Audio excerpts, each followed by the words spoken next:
And we are live here on Plus One EXP's Roll for Content channel. My name is Tony Vicente. I'm Chief Alchemist here at Plus One EXP. And my voice doesn't hurt. It just sounds like this because I'm recovering from Gamma. We are here for part 2 of our 2-part actual play of Mythic Bastionland. We played yesterday. If you missed that, it's fine. You can go back and watch it later over on YouTube. If you were here for it, we're about to jump forward in time.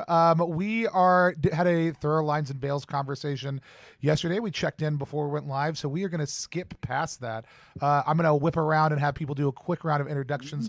I think both yourself and your character, and then we'll end with Chris, who can take us into play. I guess I'll go last in that, since I mean, I could just do it now, but I've already said I'm going to go last, and now I've made an entirely just self-referential conversation. Maybe I don't know how to break out of the loop. Jazy, why don't you tell us a little bit about who you are, what you do, and about your character and Mythic, your knight. Absolutely. I am Jazy, pronouns she, her. I am a writer for TTRPGs, and I have also been on several actual plays. So I guess go scour the internet if you want to see more of me. I don't have any social medias that you can find me on because I don't want to. But maybe I will soon. Maybe someday you'll find me there.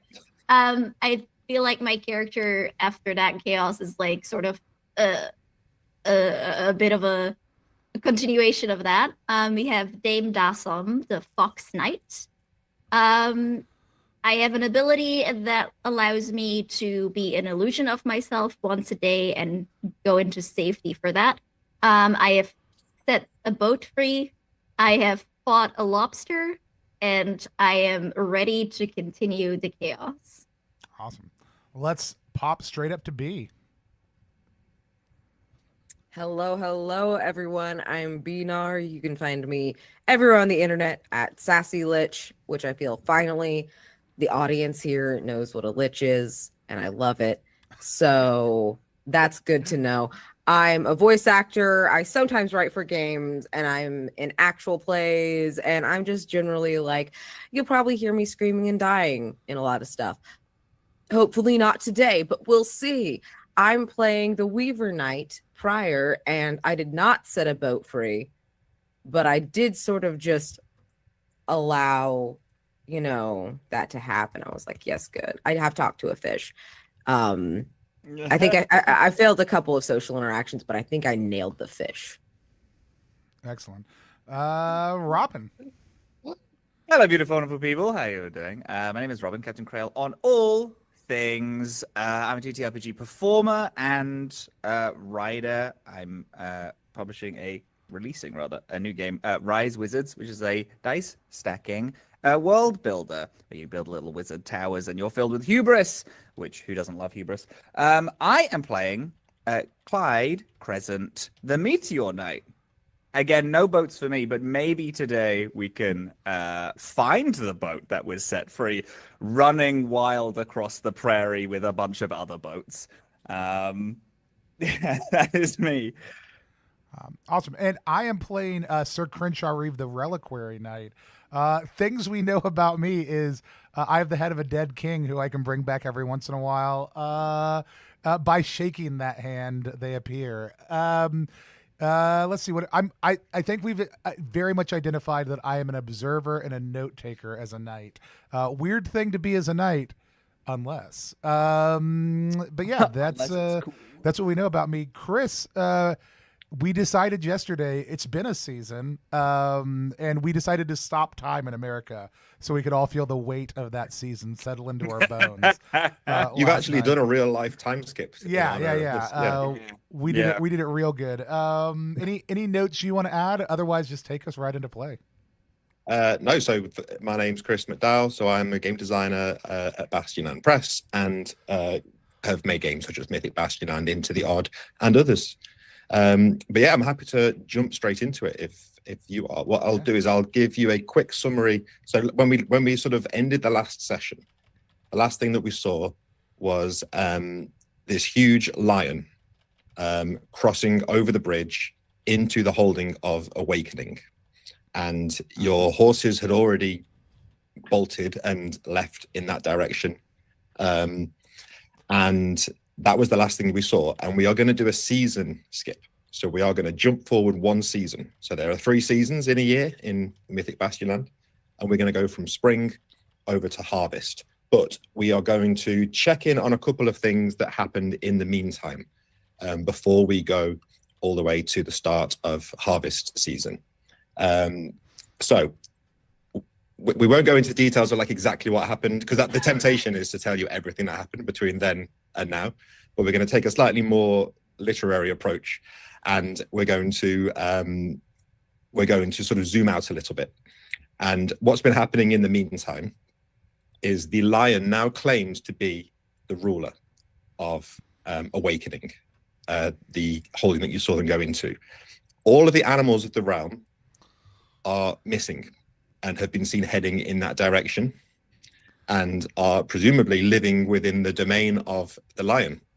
So every other holding in the realm has found themselves without horses, without cattle. The trees are empty, no birds singing. They've all flown in that direction. Fishermen are struggling to catch any fish unless they go right the way to Awakening, where all the fish seem to have swum over. And other than that, the holding of Awakening has been closed off. No one has been allowed to go in. So you found yourselves, if you look on the map, you have found yourselves over in one of the other holdings of the realm. And this holding it's got a lovely name. It's called Bloodshed. And it is a castle where you have been serving for the last season, so 3 months. And there's been a lot of work to do supporting things because there's no animals. So you've been helping out with farmers that have been struggling. You've been just trying to help get a good harvest this year, picking up a lot of the work that is much more difficult now. There are no animals, and no, like I say, no cattle, no animals at all. But what we're going to do is we're going to zoom in on one little thing that happened to each of you in that period. And these have come off a random table, so you can't blame me for any of these. So the first thing that happened, we were in spring last time we played yesterday. So we're going to sort of jump forward. We can assume that these events all happen a few weeks apart. So, Dassam, as part of your serving the realm and trying to help the people of the realm during this difficult time, you were trying to help out with some fishermen who were struggling to catch any fish. And you saw, washed up on the shore of this central sea, a boat smashed up on the rocks. So it was in no seafaring condition, but it was kind of like suspended on some rocks, but like with lots of holes in it. So it wouldn't be seaworthy, but it is intact. As you got closer to the boat, you started to hear a grinding noise coming from inside, and it actually sounded quite unpleasant. Like it felt like it was giving you a headache immediately. Did you go and see what the noise was, or did you walk away? I definitely went to see what it was. So you go to investigate, and as you get closer, the grinding noise, you can almost feel it, like it's almost like your skull is vibrating. It's causing like this intense pain. And as you get closer, it suddenly stops, and you can see in amongst the smashed wood of the boat, there's like a stone wheel, and it looks very much like a potter's wheel. And that it's not making the noise now, but that's what you find in the boat. So I'm going to assume that you would take that with you. Absolutely, yeah. That was one of the scenes written or like depicted on the pot that we already have, so that might be useful. Mm-hmm. And now we're going to zoom a couple of weeks forward to prior. So you had been, like I say, you've been living essentially in this holding of Bloodshed. The ruler there is the Mouse Knight. She is an old woman, an old knight, but still active and still in good fighting shape. But she's she's not much fun. She can be quite dry, but she does love a drinking contest. And I think maybe on one of these nights you found yourself going to your quarters a little bit drunk, let's say, and you had very strange dreams. You were tossing and turning, and you had a very vivid dream where you found yourself in a forest, but it was a swelteringly hot forest, and the trees were, they looked unfamiliar to you, but if you kind of imagine, I guess, like a jungle or a rainforest, and it was incredibly humid and hot, and you were in your armor, so you could feel like the sweat. And descending down from one of the trees, a large snake comes down. You see its head come down, and then its tail comes down from the other side, and it's got a rattle on the end of its tail. And the snake whispers to you, "Choose the fang or the tail." Oh my goodness. I choose the fang. As you say that, the snake's jaws snap towards you, and as they hit you, you wake up and you find yourself in your bed, drenched with sweat, still hot from the jungle. And as you go to grab your water from your kind of the thing that you put water in, there's like a bag, a water skin. Every word is just gone. You go to get your water skin, and as you go to drink it, you smell it, and the water smells acidic and foul, and you kind of sense, you feel like you know that it's poisonous. So I guess you kind of stop that up and find yourself some actual water to drink, but you now have this flask of incredibly foul-smelling water. Okay. I Prior, you were summoned. So like I say, you've all been working there. B is oh, prior. sorry, I've got two. I wrote down, even after I asked for everyone's names, I wrote them down in the wrong order. So Clyde, sorry. So Clyde, you're as you were serving in the realm, this happened probably quite soon after the events of the last game. You received a messenger who traveled down from the north, and it was a summons from the Stone Seer, with vague directions that the Stone Seer lives to the north of the sea. Would you have answered the summons and traveled out alone? Of course. Right. So it's like it takes you like a week of travel to get there. If you look on the map, I'll just sort of roughly where you went. So you traveled partially across the sea by a boat that was provided by the Mouse Knights. And then you traveled up into the north here, through the mountains and into the hills, where eventually, after a week of travel on foot without your steeds, you finally came across there's a cave in the side of a particularly large hill. And heading through this cave, it opens up into a cave that almost feels like it's too tall for the hill that this cave is underneath. And in the center of this dark cave is what looks like at first you just think it's a huge boulder in the center.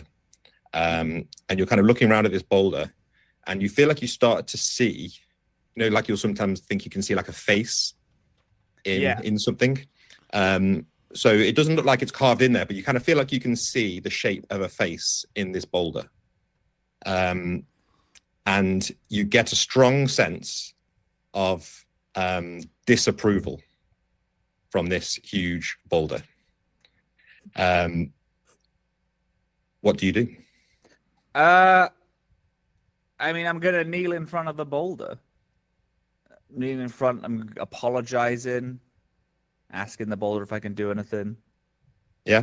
So you kneel down. You get a sense that you're in the presence of a seer. Yeah. And you feel regret inside you, almost like artificial, like you're feeling what the boulder is feeling. You're feeling regret, and you get a vision. And the vision that you see is, if you remember the man that you fought on the bridge. Yeah. Who, I guess through like conversation in the realm, you would have heard about him being known as the Stag Knight. And you just get a vision of him being flung down the river, being crashed against rocks, his body broken, and eventually a vision of a skeleton at the bottom of the sea, with the Stag Knight's mail armor still on the skeleton. And you feel you feel very much like you're being directed to go back to the bridge. Yeah. And I do very immediately. I'm doing the thing where I'm walking away and I'm like, yeah, I know you're right. I feel bad, but also I tried to save the guy and he pulled a knife on me. It's fine. It's fine. It's whatever. And he's being a little grumbly, a little pissy about it. So I guess for the next few weeks, you will be serving as the bridge knight on this bridge. Oh, awesome. Oh, I love it. So you perhaps had to fight a few people on the way, but you didn't get thrown into the water and washed away and die. And I'm just saying this to lift the curtain slightly. These are all the result of random rolls. I've let fate decide a lot of these things. So this feels so cruel, fun. But that is the cruelty of the law. That feels exactly like what would have happened. Okay, and then finally, Crenshaw. So you had been, again, as with everyone, you've been helping out in Bloodshed about trying to sort of keep the realm going and keeping the farms functional.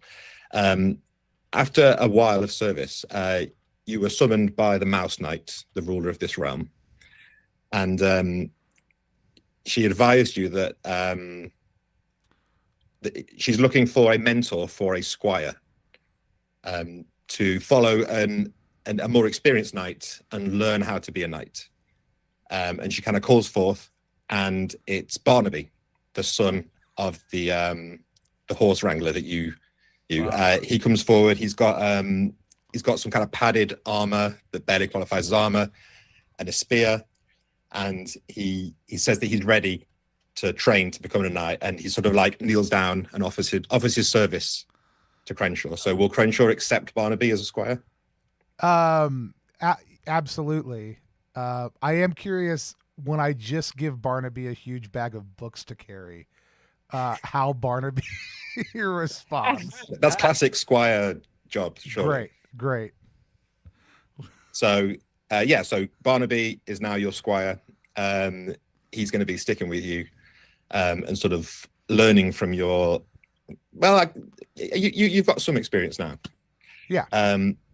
So that's the kind of rough summary of what's been going on over the last few weeks and months. And we are now in the first week of harvest season. So that normally begins with the longest day of the year and the hottest day of the year. So we are now into harvest season. Were there any questions about what's happened in that time period, or are we happy to jump to the present and I can tell you where we are? I'm pretty happy. I don't want to min-max. Do we get a glory for making it through a season? You know what? I should know this. No, but what you do get is you get to restore your virtues. Gotcha. So I think some of you had lost clarity. So anything like that, they all come back. And what I've done is slightly different to the normal procedure because I've used a slightly different version. So normally there would be something else, but you've had something else instead. So you've not yet gained any glory because none of these myths have yet been resolved. Cool. The myths haven't been resolved. Fantastic. I was just about to ask the vision that I got with the like skeleton dashed on the rocks. If I have like an off day of being the bridge knight, I want to go check out the body to see if it's actually there. To see if it'd be like, oh dang it, I did kill him. I didn't mean to do that. So the vision you saw, so like I say, it was at the bottom of the sea. The bottom of the sea. Yeah. So it would be. Okay. This is a big sea, so it would be tricky to look. Yeah. so I wouldn't be able to check. Oh, that's a shame. I look out over the water and I'm like, God dang it. Yeah, I guess like every day when you're looking in the river, you're like just looking, oh, is that a skull? And then you get closer and it's just a skull-shaped rock. Yeah. And just to clarify, the boat dashed on the rocks wasn't our boat, and we have. Oh no, it was your boat. That's the bit. Boat. That's the crucial bit of information. Okay. That I forgot to say. Oh, fantastic! It was the boat. We can let it rest now, guys. The Yeah, boat is yeah. back. Yeah. Well, It's like a little landmark now. It's like on a bit of jagged rock sticking out of the sea. Oh, cute. Love it. Now we know that would have happened to us if we were on the boat. So hey ho. Yeah, I think Dawson like nearly drowns like 5 times trying to get it, and then the 6th time she's like, okay, fine. Perfect. Okay, so the start of harvest means one thing, and that is a big event is coming up. It is 1 week until the Feast of Stars. Feast of the Stars, I should say. And the Feast of the Stars, it means different things in different realms. So it might be slightly different to how you know it from your realms that you've come from. But if you remember, in this realm, the seat of power changes with each season.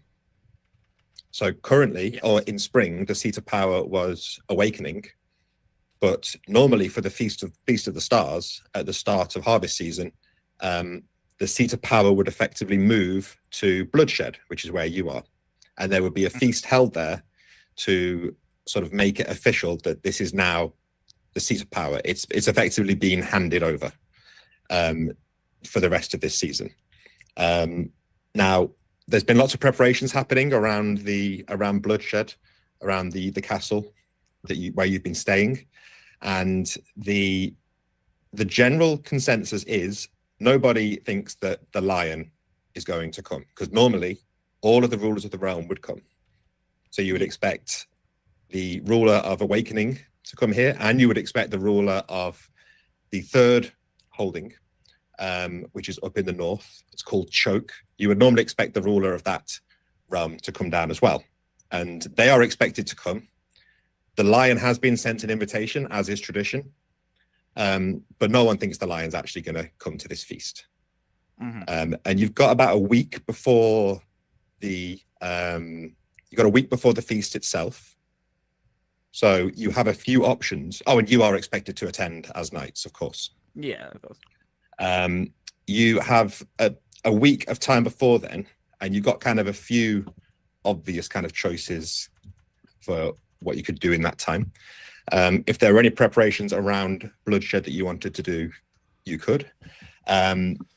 If you were looking for guidance as knights, one of you has already obviously had some guidance from a seer in this realm, but you have also been told that there is a seer off to the southwest of the realm. There is the drowned seer, and that would be down this kind of area somewhere in these woods to the southwest. And you would have time probably to go out and find them, get some guidance, and come back. You probably have enough time, if you were to take a boat, to visit Awakening and to try and access Awakening and see what's going on there with the lion and the lion's court, if any. Interesting. You also probably have enough time to get up to Choke, which is up on the north bank of this sea. North coast, I should say. Or, being knights, you can throw caution to the wind and just go out wandering and see what happens.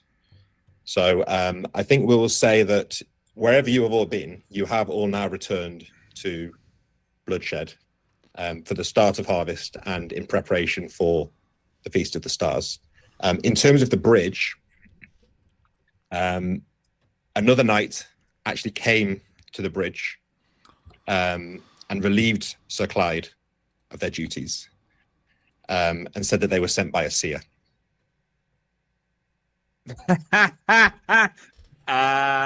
come over and I'm like, hey, so what's your saddest memory, do you think? Because Give him the old saddest memory. yeah, because well, I had a pretty bad one, and then I got put in charge here, and I'm wondering if it's kind of like a passing the torch thing. We all need to have something that we messed up. Give me a spirit save. Yeah, okay. Fantastic. What is the spirit I need? What a great start. Hey, I got a 7 to my 13. So that's a pass. Yeah. So this knight who's come up, they ride up and they're wearing like black armor, black kind of chain armor, and they're carrying. They're obviously not riding a horse; they're on foot, and they're carrying like a big club. And they introduce themselves as the Panther Knight. Cool. And they kind of come up to you, and I guess do you do like the sort of the handshake pull in and ask them the saddest thing that's ever happened to them? Yeah. I've been very embodied the role. Yeah, you got to go for it. So they kind of look a bit taken aback at first, and then they say, "Well, it's been months since I've seen my steed, and as you know, a knight without a steed is half of a knight. So since she galloped off to serve under the lion, I've not quite felt complete since then." Yeah, I get it. Well, hopefully this whole mess will be over soon and we'll be reunited with our second half. I hope to see you there if there ever is a confrontation. So they give you a nod, and they sort of take up your place on the bridge. Right. Well, so yeah, I guess you've been all the way around this realm then, because by the time you get back, you've probably done like a full, almost a full loop of this sea. I went all the way up. I stayed at Choke for a bit, and then I went up to the seer, and then all the way back around. So you probably did stay at Choke, and while you were there, you did not get to meet the ruler, but you were given hospitality. And your two memories of Choke were it rained the whole time you were there. In fact, beyond rain, it was like a storm the whole time you were there. And everything was made of stone, even the beds. And it was a hard, wet place, for want of a better description. Good. Okay, so you are now all back in Bloodshed. And just to give you a little bit of a scene setting for Bloodshed itself as the castle. So it's a much more humble holding compared to Awakening. You've got these kind of wooden walls around a barely finished wooden fort on top of a hill. There's like a dugout, an arena kind of dugout inside the walls, and that's kind of used for, it seems like there's always like a fight going on over something. One of the things you notice about Bloodshed is it seems like there's a lot of older people here, not many young people. It feels like everyone who you meet in any kind of position of authority is kind of old. And the young people mainly are out on the farms outside the walls. But yeah, other than that, you have been given good hospitality by the Mouse Knight. Cool. No, that's nice. Also, y'all, just so y'all know, I rolled Barnaby's stats, and when they eventually get knighted, they will probably be the best of us. Yay! Good. Yes. Good. Wildly good rolls. Children are the future.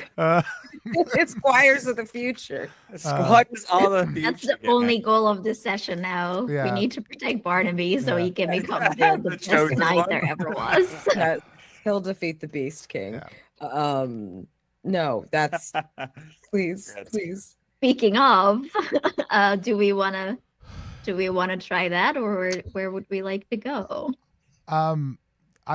Chris painted such a beautiful picture of Choke that I don't want to go there. I mean, it does feel like swing down to talk to Seer, go over and deal with. Yeah, I feel like if we have the chance to talk to a seer, we should. Yeah. Yes. Yeah. Because Nice. the Beast King Okay, might. by the way. Oh yes. Where have you been? I've been the Bridge Knight. I got ego checked by the seer in the north, the Stone Seer. Yeah. It made sense. I saw them and they were disappointed, and instead of just, causing first blood, I wanted to show off so I could throw him in the river and then teleport down, and it was a whole thing. And And then they also showed the boat that I was like, hey, maybe we should just get on the boat and ride in. And then everyone else was like, no, we should walk it because it's dangerous. And then it showed our boat is destroyed, by the way. Oh, So I had to do some like community service and be in the bridge net for a bit. I'm trying to be more mindful of other people. Well, you can't have a bridge without an eye on it. it's true. I just didn't know it was a community That's true. service position. It felt kind of community services. I just needed to pay it forward again. Yes. You know. Yeah.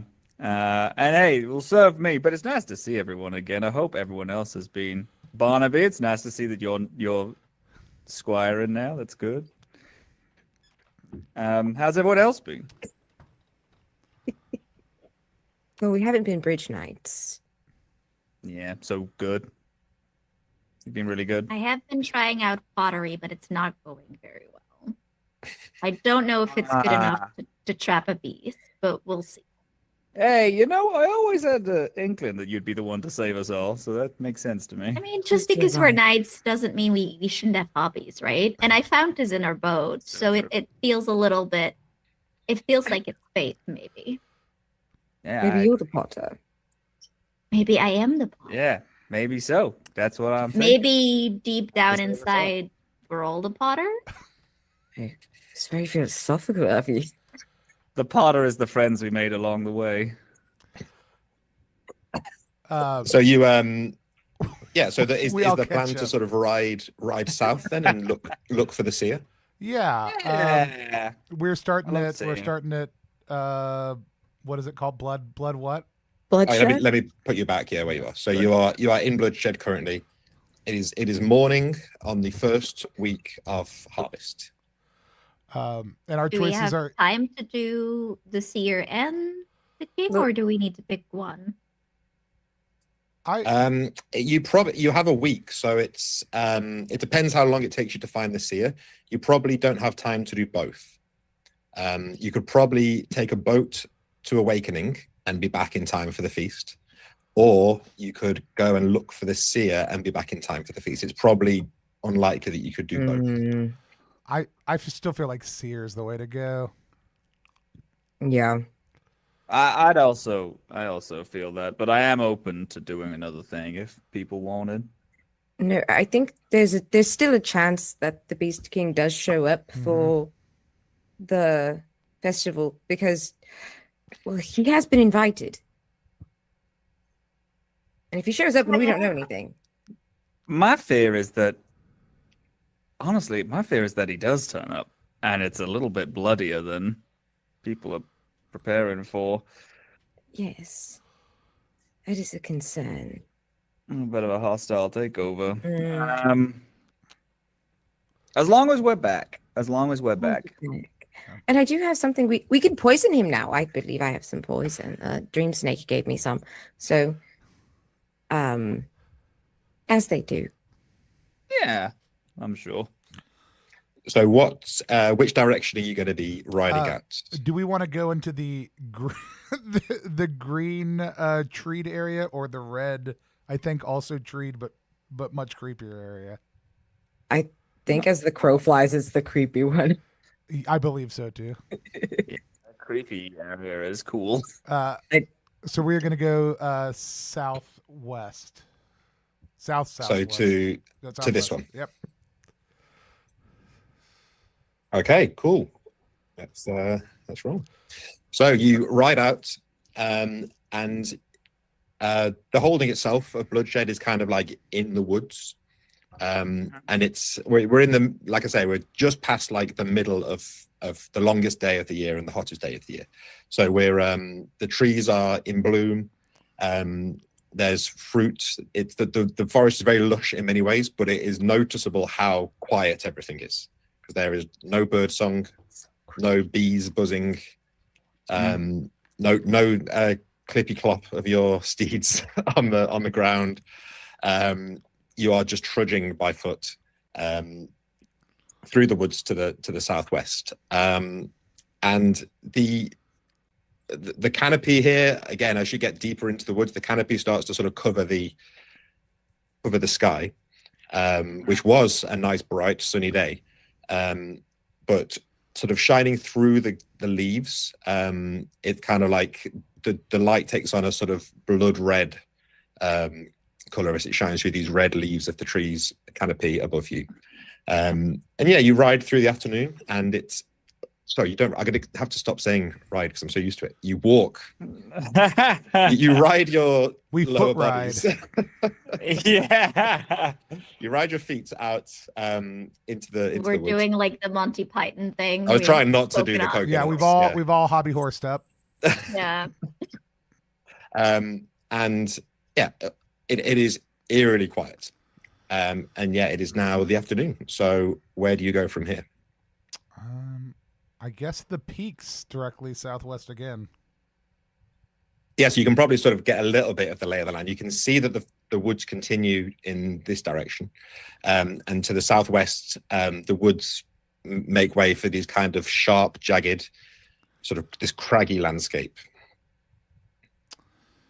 Yeah, I feel like we could get like a view from there if it like is high enough to maybe see where we're going. That feels good. Mm-hmm. Yeah, cool. So let's go on. So you walk, not ride, through into this craggy landscape. And yeah, sure enough, you are able to get, after traveling for a while, before the sun starts to come down, because we're into the longest day now, so there's lots of sun coming through the canopy.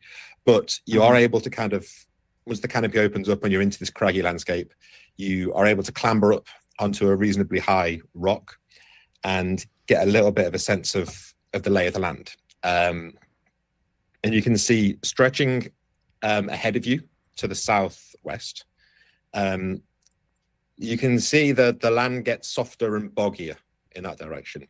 It looks like some kind of bog, with still lots of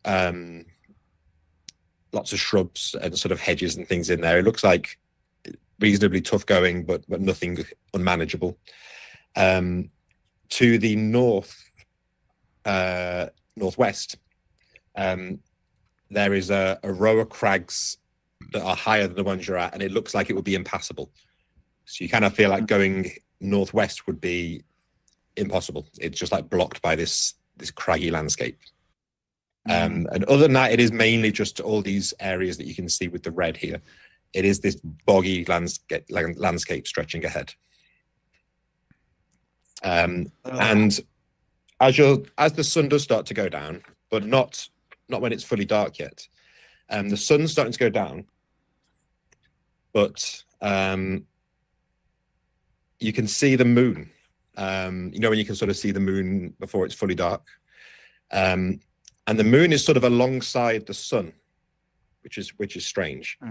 And the moon looks bigger than normal, and it looks kind of crooked, like it's a full moon, but like it looks like if you try to draw a perfect circle. Like it looks kind of wobbly and uneven and not quite right.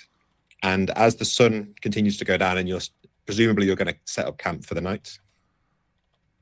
You can travel through the night, I should say. You don't have to, but it is, like we said last time, it's difficult and it's quite grueling.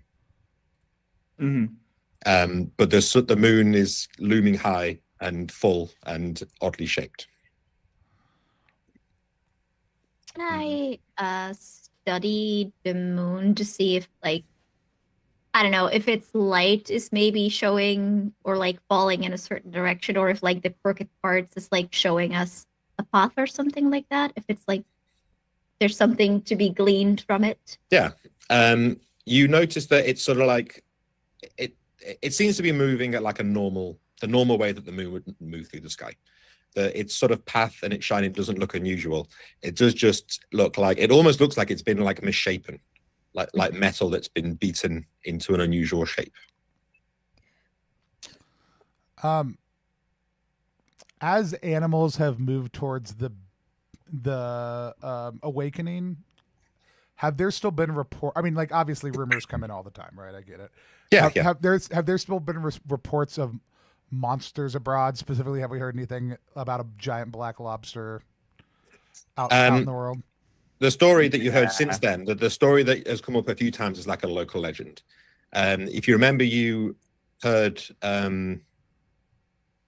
who was it that was talking to you? An old woman and a. It was the old. Yeah. Yeah, she warned you about the lobster. Yeah. And I mean, the specifically and what it was she the said king. was- The king said when the king's spirit went out to observe the revelers. You remember that the king said, yeah, the king said the bone breaker. They were trying to protect themselves from the bone breaker, but it wasn't going to work. And you remember that, and you've heard that come up a few times as like a local myth of the bone breaker, brawn of no brain. And it's like a kind of a figure that people say will like come out of the woods and attack weak people and vulnerable people. Gotcha. So Chris is correcting some of my mislabeled mystery notes from last time. I've not touched those notes, but I was having fun reading them. Those are all diegetic notes. This is largely what the Reliquary Knight is doing, is just scribbling madly in his journals. Aren't two of you moon related? At least, Yeah.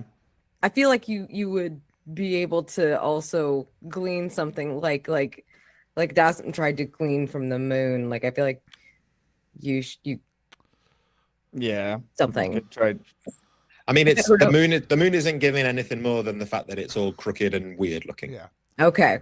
It's not sort of shining in a particular place or anything like that, but it is definitely notable that the moon is looking weird. Yeah. Is there anything? I mean, do we want to talk more? Do we want to look at the moon more, or is everybody ready to just set watch and camp? Gosh. Yeah, I feel like we look at it and we're like, well, that sucks. That's crazy. Get ready to be attacked, everyone. Yeah. Like the blood moon rises. And like I do feel like I'm so curious. Crenshaw, how is Barnaby doing? And what have you been having him do? How is he doing? I mean, it's way easier to move around without having to carry all those backs, and I mean, that kid is farm strong. Yeah. One thing that Barnaby has been doing, you noticed a few times that he was kind of messing with something in his pocket.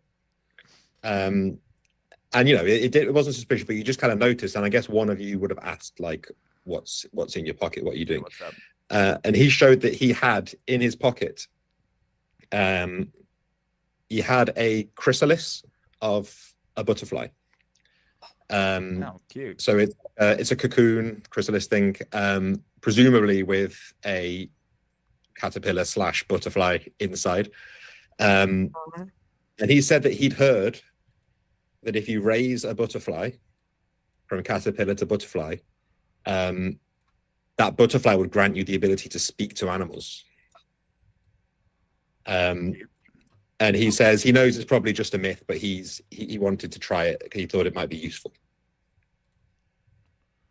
Guys, we need to protect Barnaby at all costs. Yeah. All costs, he is gonna be the best of us. I don't care if we all die. He's in the middle of this camp. We make a protective huddle around him. Nothing is touching him. Actually, Tony, can I grab Barnaby's stats, please? Feel free, just put them in a Discord if that's easier, or on the. I made a note. Also, there's a bunch of white notes that do have all of I names, see him. I our see names him. and everything else, but I have he wrote. It's wild. Wow. But yeah, that's Cool. that's Barnaby. Nice. Good Right. for him. Okay, so setting up camp for the night, and in amongst the craggy rocks, you're able to find like a nice little hollow, a flat ground to set up camp, and taking shifts as usual on watch. Is Barnaby going to take a shift on his own, or is he going to? Let's see. Going to be on yours. Is this our first time out with us, Squire? And has he been under my care for a while now? Let's say that you've not been out on a kind of long journey like this. Yeah, you've just been out day to day. Yeah. He will always be paired with somebody. It will not always be me, but this first night it will be. Okay. So as the as the watches go by, Clyde, it's quiet. You pass over to Prior. Again, it's quiet, eerily quiet. There's no bugs or anything chirping. Big moon, big crooked moon in the sky. And then Crenshaw, you and Barnaby stay up, and there's nothing eventful happens. So I do think this is all at night. Since I have not used my ability on nights where nothing happens, I 100% summon. We'll call him King Ulrex. I'm just doing a hagiography of this guy. Like, I am having him give me lessons on what led to his downfall and taking extensive note of them. And this is also going to be a learning task for Barnaby. Like, if he does not know how to write, he's going to learn how to like write through this process also. Too, yeah. So you're like huddled over next to the fire, teaching him how to write. Yeah. So if nothing else happens in a day, the one task at night is a little bit of storytelling and a little bit of like writing. Yeah. And I mean, under this big moon, actually, the light is pretty good. So you don't even necessarily need the light of the fire. And then as Dasum's shift comes up to watch, you're sitting there, and it's like I say, it's deathly quiet. And then from amongst the crags outside the camp, you hear a huge thud. It sounds like a big rock being like slammed onto the ground. I think given what happened last time, I think I'm immediately gonna wake everyone up, and then we'll go have a look. So you're waking up everyone? Yeah. So you wake up everyone and presumably tell them what you heard, and you can hear from behind the rocks as well. You can hear smashing. Like, it sounds like big rocks being thrown against big rocks. Love it. Let's have a look. Let's go investigate. That's what knights do. We go towards the sound of fighting. So you go, you sort of weave your way through the crags by torchlight. But like I said, the light's actually pretty good from the moon. And you hear this thudding getting louder. And as you get in amongst, as you get through the densest part of the crags, it kind of opens up into another little bit of a kind of flat area. And you see a tall figure, maybe like 8 feet tall, looking kind of like uneasy and sort of like shambling around, with long wiry limbs, and it's picking up rocks from the ground, and it picks up what looks like a small boulder essentially, and slams it down onto another boulder, and the rock breaks open, and it's sort of rummaging through the rubble, and it's going to turn and see the 5 of you, presumably. Did Barnaby come with you? Yeah, he's behind us, but he's with us. He's and I'm going to ask you all to make a clarity save, please. All right. Oh, nope. There's no benefit from rolling a 1, is there? No, just to do a really thrill. good job. There's no reason for you to ask that question. You're just asking for the sake of it. Yeah, I just want everybody to know I rolled a 1. Both Barnaby and I pass. I also pass. Oh, I do not, quite dramatically. Oh no.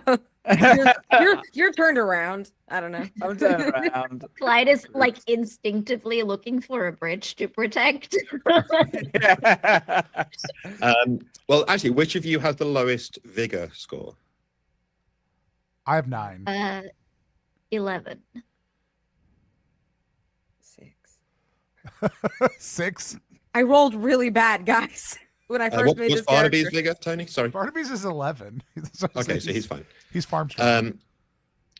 So it sounds like Prior is the lowest vigor. Probably. So all of you except Clyde. Clyde is perhaps sort of like taken aback by this more than the rest of you. But the rest of you get a sense.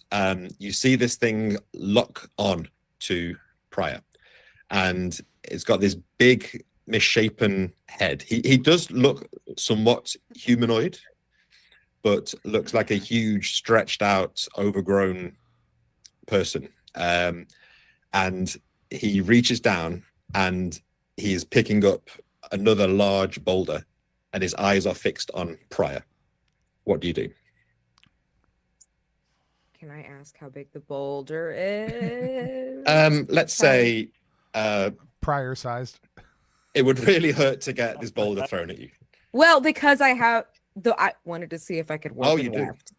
So remind me the limitations of that. The similar size and shape of Okay. and I have a big disc that I throw. So I was like, could I just like impale his hand with the disc by just like boop?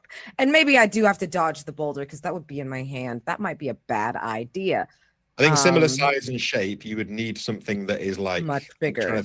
Yeah, so it would be, if it was a boulder, it would be too heavy for you to lift. Yes. But if it was Terrible. I don't know, a lamb, let's say, or like a pig, like some kind of like small animal. That's the only thing I can think of that could be boulder sized, or like a bundle. Maybe your like bag, your backpack. Yeah. Is he wearing anything? No. Damn it. Okay. I think I'll ride up before Prior can get crushed and simply say, "Hail, friend! How goes the crushing of rocks?" It looks annoyed by you trying to speak to him. He's sort of like winces in pain, and just seems more annoyed, and seems to be hefting this boulder up with even more vigor. And he's definitely going to throw it at Prior. So you got sort of one action before then, I guess, between you. I think Barnaby just, whether we've asked him to or not, we can talk about Squire discipline later. Throws a javelin at the creature. Cool. His arm. Is before you do that, is anyone else attacking the creature this turn? Yes, I want to throw my like sharp disc at it to make it drop the boulder. Don't throw it at me. Great. And I already forget how the rules work. I don't know if you can smite on a ranged attack. Can you? You wrote the rules. It's a long time ago that I wrote this. It says before rolling a melee attack is what melee attack. Yes, you can't smite with the thing. So we've got the disc, we've got the javelin. Jazy, are you doing anything, or were you just trying to talk? I want to see if I can figure out why it seems to be in pain, like why it seems to be like flinching and moving so uneasily, maybe by sort of doing what Cramshaw did before, like observing it in battle or like seeing what happens. Yeah. So you can sort of hang back and watch, and then you'll get a bit of information at the end of the turn. So those of you who are attacking, roll your dice. Mm-hmm. So Clyde is unfortunately caught off. Yeah, I'm all turned around. Yeah. Yeah. I've got an 8 and a 5. And you've got a 5 over there. So remember, dice of 4 or more you can use for a gambit. Yep. You can use dice of 8 or more for a strong gambit to do something either and preventing the enemy from having a save, or have a greater effect, but they still get a chance of a save. And then the single highest die remaining will be your damage. Yep. So what's the plan with those dice? I think I am gonna move in quickly after the javelin flies over my head. I'm gonna move in quickly. I'm actually gonna use the 8 for, regardless of whether we use it for a game. Actually, I want to focus while I'm doing this. Yep. So I will need to roll a save for that also too, because I want to do use the 8 for. What was I going to do? Impair. Yeah, so you're going to try and stop its ability to throw this boulder. Correct. Yeah, cool. So we're going to use the 8 for that. So that's a strong gambit, so you get to do that. Yeah. Without the creature getting a save. So what does that look like? I have a war scythe. So I think this is me bringing it down incredibly strongly on its arm. It hasn't let go of the boulder, but it pierces into the rock, and its arm is kind of just stuck there holding the boulder for a moment. And then the second gambit I want to use is I think I'm going to bolster the attack also too. That well, we'll see whose damage it does, but I'm going to bolster also. So that means we have the 5 is, so we have a 5 from Prior that's going to be the damage die, and you're going to bolster that to 6. Is that right? Yeah, we also have Barnaby. And Barnaby rolled a 5 also too. So I guess between you all, it's going to be 7 damage if you use the rest to bolster. Yeah, let's just double bolster on that. And who's going to be the one that deals the blow itself? I mean, Prior or Barnaby is going to do it. Yeah, honestly. Yeah, Prior, yeah. All right, I'll do it. Yeah, so I guess Barnaby's kind of javelin, perhaps kind of like catches the creature's attention enough that you're able to sort of, with the sickle, pin its arm down, and then Prior's disc is going to be the thing that that catches it. So that's going to be 7 damage to this thing. Okay. And I passed my clarity save. So it's nice. I'm now. I've realized that I never remember to ask for the save after the feat, so I'm officially delegating that job forever. And not just in this game. Anytime I run the game. Players, just do it. Like, it's fine. Yeah. Just tell your GM. It's fine. They're doing other things. Yeah. So the you sort of you don't wound this thing essentially. You kind of like the disc, I think, embeds itself in this creature's shoulder, and it's kind of staggers back. But then kind of takes the disc out and throws it to the ground, and it sort of shouts out "weak," and then it's still tugging at this boulder initially to try and throw it at Prior, but I guess it's going to, in frustration, turn and instead use its attack to attack Crenshaw. Yeah. I'm so right there. brace. It makes sense. Brace yourself. So we have a 9 and a 3 on this creature's attack. You can deny those if you wish, either one of them. I'm going to deny the 9. Yeah, I thought you might. Yeah. So that's a spirit save. Okay, so it comes down with these huge limbs, and I guess through your training you're able to power them, but they're so strong you can't sort of block them. You're having to just sort of deflect them and let these huge limbs hit the ground. There's still a 3 left. Is that one going to go through, or is anyone going to? No, I try to, since Crenshaw was so crucial in me not getting smooshed by a boulder. Can I deny that one? The 3 for. Yeah, you move in, and I guess you're trying to block the other one. So Yes. I'll also say this: I've got armor 2 and guard 6. It's fine. It's the principle of the thing. You're fine. Your choice. The knightly principle. It's thematic. Oh, sweet! I got my spirit 7 to a 7. So, right. So that no was one's mostly fatigued. the reason I was worried. You know my stats are garbage. So now it's back to you, and now it's everyone's turn. Clyde has realized what's going on. I'm back. I've logged in. What's the plan now? So this thing seems relentlessly set on attacking you. It doesn't seem to be responding to your words at all. Did I gain any insight from? Oh, sorry. Yes, you did. Watching it. Yes, I forgot about that. Bear with me. So, you from observing this creature, the thing you noticed about it is its limbs have too many joints. So it's kind of got like 2 elbows, 2 knees, and that's why it's so tall.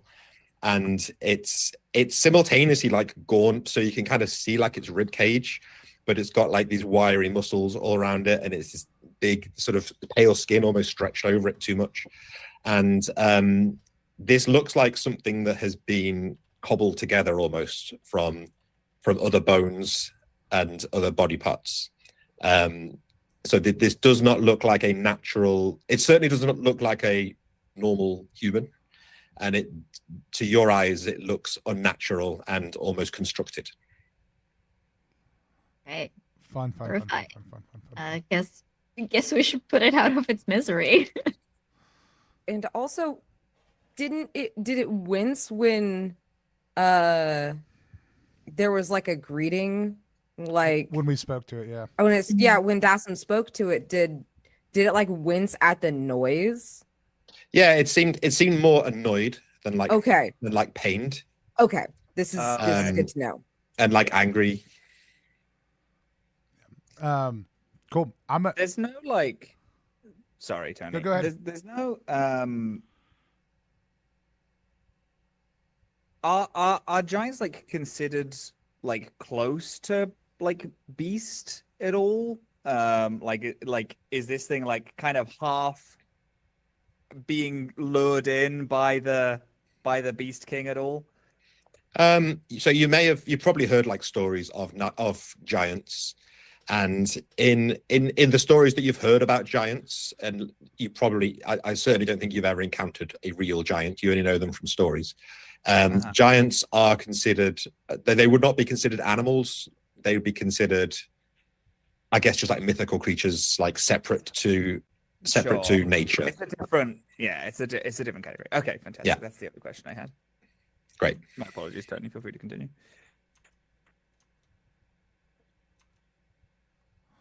All right. Tony? Yeah, I'm fighting it. Oh yeah. Love this. So anyone who wants to attack it can roll their dice. If you want to smite, remember you can add a d12 if you want to use that feat. But yeah, whatever you've got, whatever you want to roll, go for it. I've got a 7 and a 5 with another javelin from Barnaby. I love that. Such good javelin boy. Clyde, what are you doing since you just clocked into this? What's like your first move? I think I just kind of snap into, I think it's a weird thing where I've spent the past few weeks with people coming to me, even though the normal fight style between us as a party is I like lock people down and then I'm waiting for you all to run up and then do all the big hits. So I was like, I like summoned my spear and I waited for the giant to move toward me. I was like, oh yeah, that's not how this works anymore. And then I was like, oh shit. And then I've just run in. I got a 4, so I am going to do a gambit. And I feel like I might do a... I kind of want to do an impair. I feel like moving and stopping isn't really what we want. I kind of think I want to like maybe stand in front of the boulders that it's like picking up and throwing. Oh yeah, so I should say, so now it's kind of let the boulder go and it's now fully focused on just like its limbs flailing at Crenshaw. It realized if it just let go of that boulder, it could pull its hand out from under my horse. Maybe then it's a in a weird way, I've like planted myself underneath like one of its arms and I have like my spear like holding it back. I'm like trying to impair it. Trying to like hold its arms back. Yeah, or just like at least one of them. I imagine I could really get behind one of them. Cool. So I'm gonna he will get a save against that. And oof. It was very close. So it was a very tough save because this thing is very strong. You feel it. You do manage to sort of slip the shaft of your weapon behind its arms, I guess. Kind of almost lock it in like a full Nelson. And you feel it sort of like you feel the strength of this thing almost bending the iron of your weapon, and it just barely manages to kind of break free of that. You very, very nearly had it. What's happening with the rest of you? So we've got with the rest of you both attacking as well? Yeah, I did a smite for which I passed my vigor save, and then I rolled my 2 dice for my weapon and my buckler, a 4 and a 1, a 10 on the dice for the smite. So I would like to use that 4 to I think, do what Robin wanted to do. So I think what happens is we see like they're fighting, they're struggling over this weapon, and as that happens, Dasom kind of like I'll use like the jagged rocks to kind of do like that anime, like ding, ding, ding, ding, ding, just like going all over the place. And as the muscles are up, like holding it down, I will come down with my jagged knife and like slice the muscles under his arm so it goes limp. Great. So you're trying to cut its arm. So let me roll it safe. Okay, so you do get in and slice in the back of its arm, and as you slice, all of a sudden, like, I mean, you've seen sort of wounds before from being a knife. There's no blood that comes out. It's just like loose hanging bits of like tendon and vein and muscle kind of hang out, and they're kind of still twitching and moving like as they hang loose. And it doesn't seem to stop this thing's attacks. Unfortunately, it doesn't seem perturbed by this. So it is going to carry on. So we've got a big 10 that are we going to use that for the damage? I don't think there's any reason not to use that for the damage, and we've already got them pretty tied up. So I think I used a focus. I will save. We'll bolster 3 on the 10 to make it 13. So it's 13. Was prior? Were you bolstering with your dice? Or I haven't rolled yet. I was like, cool. because I'm going to. You said I have like a pack, like we have our packs and something. Yeah. I'm gonna use warp and weft to grab my disc. Yep. That now my backpack's like way over there. So screw having supplies. But yes, I will use this to bolster. Yes, I have a 4. Okay, so that's 14 damage in total, I believe. Yep. So that's quite an onslaught. Let me see what that means for them. Okay, so amongst those sort of like the javelins and the discs, and after the sort of the slash to the back of its arm that loosened all these weird tendons and stuff, every other blow that hits this thing, it's almost like coiled elastic inside this thing. There's just like bits come spiraling out of its body, and eventually it sort of like falls like a puppet where the strings have been cut. It sort of like collapses to the ground and is kind of twitching for a little while, and then it kind of like the motion kind of stops, and this thing is just completely still, kind of stretched out on the ground. No blood on the ground, just these kind of like I say, tendons and sinew pouring out of the wounds. It's so much worse than blood. That's so much worse. Horrifying. I love it. Barnaby torch. Is Barnaby going to throw down a torch on this thing? I mean, yeah, I would just bring it close. We'll take a look at it a little bit more in detail. I mean, this thing seemed constructed. Well, you get closer and you notice that it's getting darker. The clouds have come back over the moon. Mm-hmm. And as you get closer to this thing, Barnaby's holding the torch, but he doesn't put the torch to this thing. He's just holding it near. There's a sudden flash, as if you'd kind of ignited paper or something, and the body is gone. And you're left in the darkness of the now mostly moonless sky, just beneath these black clouds. I was going to say, eyes immediately dart to the moon to see if the same thing happened with the scorpion. Well, again, you look up and the moon is now obscured behind black clouds, and you actually start to feel the start of rain on you. And this cold rain starts to kind of starting off steadily, and then it turns into quite a bit of a rainstorm. I mean, is this what happened last time? There was no rain last time, but last time... No, it's a literal question to ask Crenshaw. Like, yeah. Because we weren't there for it. Like, it was not Crenshaw. Right. That's a little question for Clyde. Oh yeah, yep. Pretty much no rain, but the thing just kind of disappeared, just like this. I wonder if the seer, or if there's anything any connection with the Beast King and the Moon. In your pottery learnings, I mean, I don't know if it was, I don't know how much reading you did in that, Bassam, but is there any connection with the Beast King and the Moon that you learned about or know about? Was there?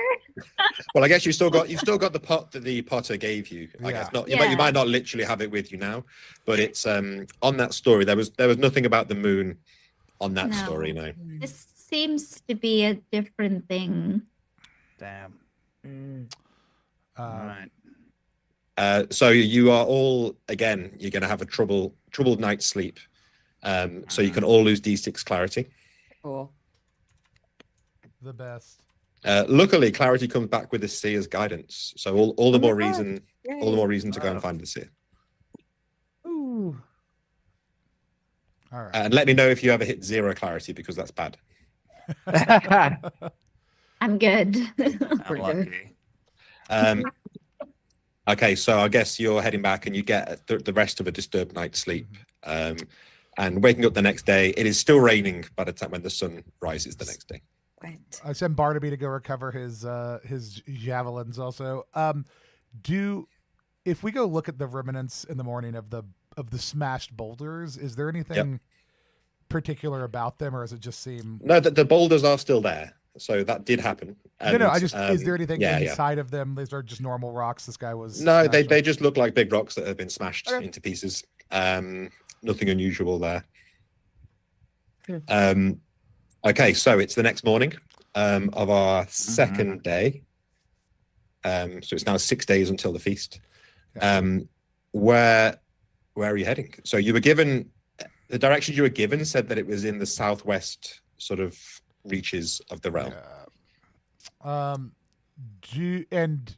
Do we want to be? How strategic do we want to be about this, folks? So we can look at basically. We can spend 3-ish days out here before we need to certainly head back, depending on how far we are. Mhm. Do we want to loop around or go back and forth? How do y'all care particularly? I say as I point at the map in the real world. Yeah. Yeah. And as a general rule, sorry, in case it's not been apparent, if you can find a vantage point, then you can see into the adjacent hexes. Yeah. And seers generally live in sanctums, which are places outside of obviously civilization. Not always, but usually, again, to lift the curtain a little bit, you would generally be able to see if there is something in the way of a landmark in the neighboring hex, you would be able to see that from the vantage point, but you wouldn't necessarily know if it was a sanctum or something else. Yeah. But you would generally see if there was something. It So, I mean- sounds like Go ahead. yeah. No. It sounds like we should use the crags and go.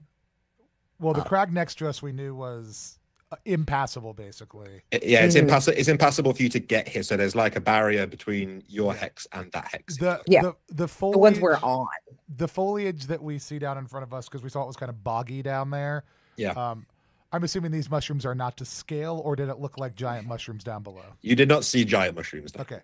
Damn. But it looked boggy and it looked quite flat, which means not much in the way of vantage points, but also it's quite easy to see a good distance. Yeah. So it's not like going into sort of dense woods or I anything. mean, I would say generally speaking, going southwest again into the middle of the bog, because that's if you're gonna go into a bog, go right in the middle. Yeah. Seems the most reasonable, since we know that we didn't see anything in the other two bogs, and that'll give us the most visibility without us having to backtrack a lot potentially. Yeah. Just is there like when the hex we're in? Is there a vantage point to see all five? We did that. Okay. Good. I wanted to make sure we saw when all you did five. that, you got a sense that you didn't see anything in the way of a landmark in any of those Okay. hexes. Fabulous. So you I can- agree, Bob. Again, to be very blunt, you can probably assume that it's not in any of the adjacent hexes to where you are. Bob mean- time. Yeah. So yeah, I think just going southwest is probably the. Cool. Give it a try. I'm here for it. So Oh, you don't do travel. that. Don't attach. What have you done? What have you done? No, it's still attached.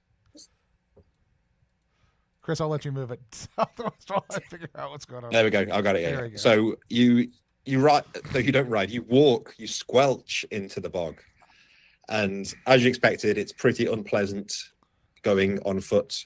You are all like wet up to like at least the middle of your calves. As you're kind of trudging through this bog, there's like moss and bushes and big mushrooms, not giant mushrooms, but there are mushrooms and toadstools kind of like, you know, pretty big, kind of like growing out of this dank landscape. And let's see. Yeah, so it's kind of unpleasant going, but you, by the time the afternoon comes around, you can see that there is forest ahead of you in the directions that you can see on the map. And with it being flat enough, you can make out that in a western direction, the forests here are pretty low trees. Sorry, low, I guess short trees is the word I'm looking for. And in this hex, there is a tree that is standing significantly taller than the rest. It's kind of like a willow kind of tree, sort of like long branches with like hanging tendrils isn't the word, but you know, and that sort of stands out to you as an obvious kind of landmark in that direction. So yeah, it's up to you. Everything else seems fairly nondescript, or just wouldn't be. Yeah, so that the bog continues up to the northwest. To the southwest, there is more of this kind of forest of short trees, and to the southeast, the land dries up a bit, and it's kind of like a rolling grassy plain. Cool. I was wondering what that little yellow hex was. Yeah, I mean that from a Yes, metagame it is. standpoint, it's like cool. Is yellow hex different? Cause which is not saying it's not.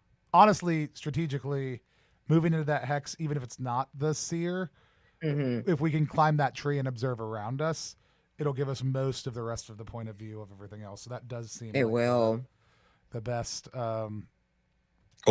Jazzy's So let's gone go. on- Jazzy's gone on and scouted ahead for us. And so, So yeah, important. go over one more. So you ride out to the west in the afternoon. Okay. And something happens. Ominous once again. Okay. So getting closer to you're going into these woods, and most of the trees are of this kind of willow tree shape in the woods. The ground is still pretty boggy and wet.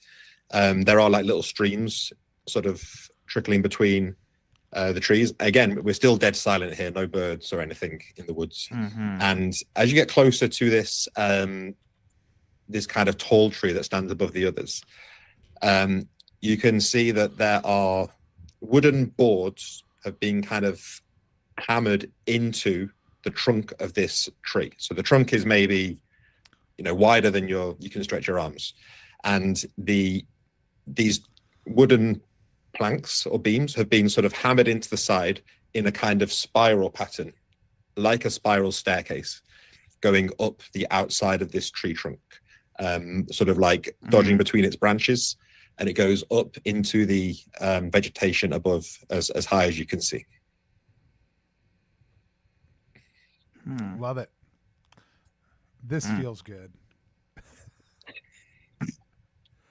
So remember, you were looking, and don't read into this too much. I'm just reminding you in case you had forgotten. You're looking for the drowned seer. Yeah.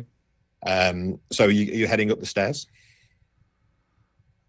Yes, right? Yeah, it's a weird place to be drowned, but like I still think either way, getting the best vantage we possibly can of all the surrounding areas is the way to go.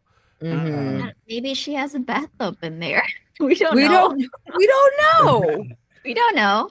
Maybe she's drowned in work and it's a metaphor. The work of a seer is never done. Exactly. I do think we start climbing as we talk about the many potential interpretations of the word drowned. within the realm. I like it. We dialogue our way up the. Right. So you go up these stairs, and they feel pretty sturdy for how much it looks like they've just been sort of pushed into the tree. And you sort of wind your way up. It feels like you've gone up maybe like 3 stories worth of stairs. And eventually it kind of opens up into this canopy of branches, and there are the sort of the top of the tree, the canopy has been kind of covered almost like a huge bird's nest, being covered with like twigs and moss, and forms this huge kind of basin at the center of the tree's canopy. And the basin is filled with water. It almost looks like there's a pool within the top of the tree. And there is on the other side of this pool, you can see 2 figures. One, as far as you can tell, looks entirely like a body, a dead body that has drowned. Fantastic. You can see just a bloated corpse laying out on the side of this pool. And next to them, you can see kind of leaning over this figure, there is what looks like a woman. If you imagine she's been put around a wagon wheel and stretched out. She, again, is kind of like hunched almost over like a kind of arc shape. And she has this long face, almost like her skull has been stretched out to like the length of a horse's skull, and this kind of hideous face. And she kind of looks over to you. She's wearing chains around her body, and from the chains hang tiny little fish. And you're met with the stench of kind of like anchovy and sardine and like more fermented fish, really. And she kind of sees you, and she kind of lifts up her like stretched arm and beckons you over and says, "Knights, I was expecting you." That feels like a great place to take our first 5-minute break. Gosh dang it. We'll be back in just a couple minutes to find out what the seer was expecting as we continue to play Mythic Bastionland. Fantastic. And we are back. We accidentally started playing again when we were off stream. Not extensively. Jazy just said really good things that we all are pretty sure are right. And so let's go back into the bowers of this seer. So yeah, you were up in the canopy of this tree, and there's a large pool, almost like within a huge bird's nest. And yeah, the 2 figures. One is obviously the bloated, drowned corpse of someone, and the other one is this stretched out, sort of like hideous-looking woman, sort of covered with chains and fish. And yeah, she says that she's been expecting the knights, and she sort of holds out a kind of long extended finger and points to Barnaby and says, "What is that?" And Barnaby's kind of speechless, I guess.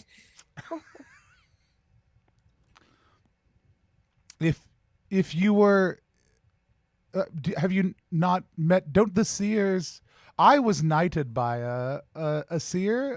This is a squire. Have you never knighted one? Be careful how many of my questions you waste, knight. Are you sure that will be one of them? I graciously defer, like bow my head, and she kind of like she sort of gestures to this bloated, drowned corpse next to her, and she says, "The drowned seer you seek. I rescued her." Pardon? From what? From her drowning. That's... He looks pretty drowned. As far as you can tell, she looks dead. Like, Yeah. no question. And she kind of like, she steps over, she kind of puts one foot on the body and kind of steps over her as she could have sort of comes around the outside of the pool and sort of hobbles over. And she comes to Barnaby, and she kind of like reaches out, and she's kind of like touching him and feeling him, and she says, "You have something on your person, Squire. Something for me?" And she's reaching out, and you can see like a long finger about to go into the pocket of his jerkin. We've all met at least one seer, and they are, from my understanding, eclectic folk. But this does seem off to us. Well, so the common thing with know the that common she's- elements of a seer are that they have some kind of seeing the past, present, future going on in a certain capacity. You've sworn to honor them, and yes, they do choose new knights. They influence the realm, but generally they are always some kind of weirdo. Okay. But they also did just indicate that they saved the drowned seer that we were coming to find. Yeah, this is. I mean, it could be a different seer, but I don't trust them. So I feel personally, I am going to vaguely speak for the group. I'm going to put it to the group. I feel like one of us would kind of stop her hand and be like, "Hey, whoa, lady." Yeah, I'll do it because they're my squire and she's already pissed off at me. I want to like my attempt here would be to gently like quickly but gently like take the seer's hand, right? Like as if I was caressing it and honoring it, or this seer's hand. So you I'll can do even go that. Like so that far as to knife kiss? unwisely give it a little kiss. Yes.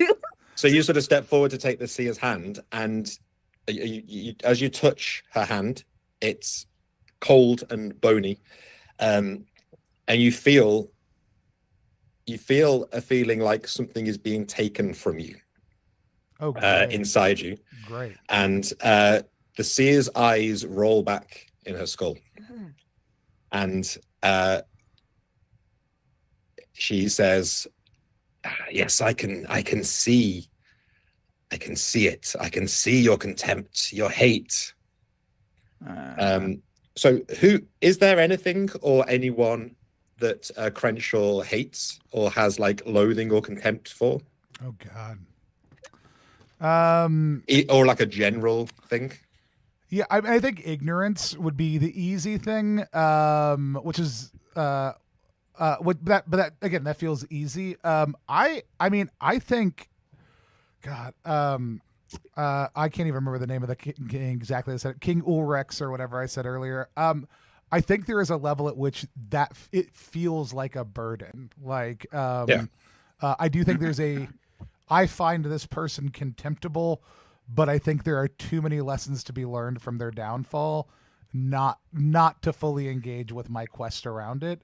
So I think I do fully hate King Ulrex, the spirit of the reliquary that I carry around. So you feel that the seer can see that from touching you, and you actually feel it kind of grow within you. So that what started as kind of like perhaps like not like contempt, but like a kind of like a background thing.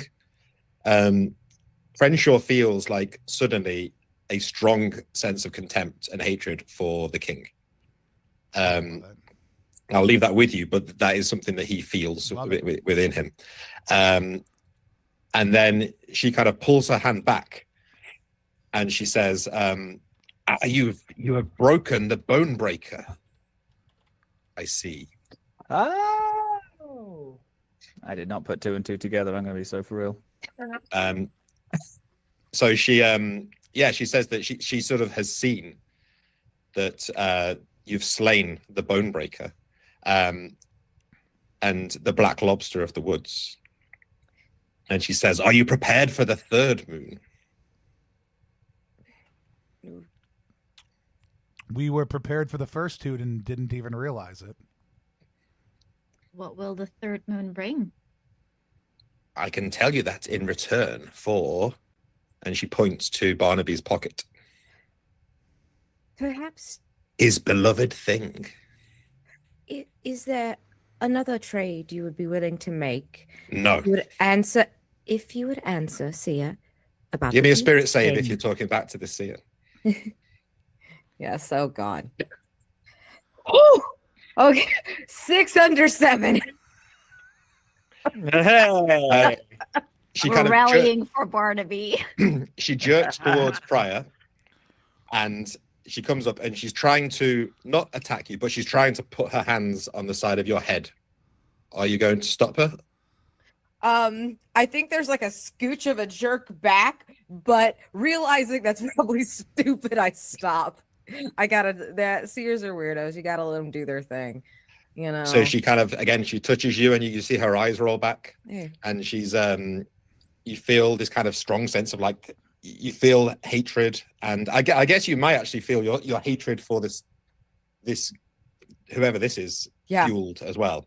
In fact, I'll just tell you that you all get the sense that this is a seer, and you feel a kind of hatred grow for this seer, out of your want to protect Barnaby and your concern for him, and you see her kind of like, you see like a smile stretch over her face as you kind of look at her face with contempt, and she kind of like pushes you away, and she says, yes, that's good.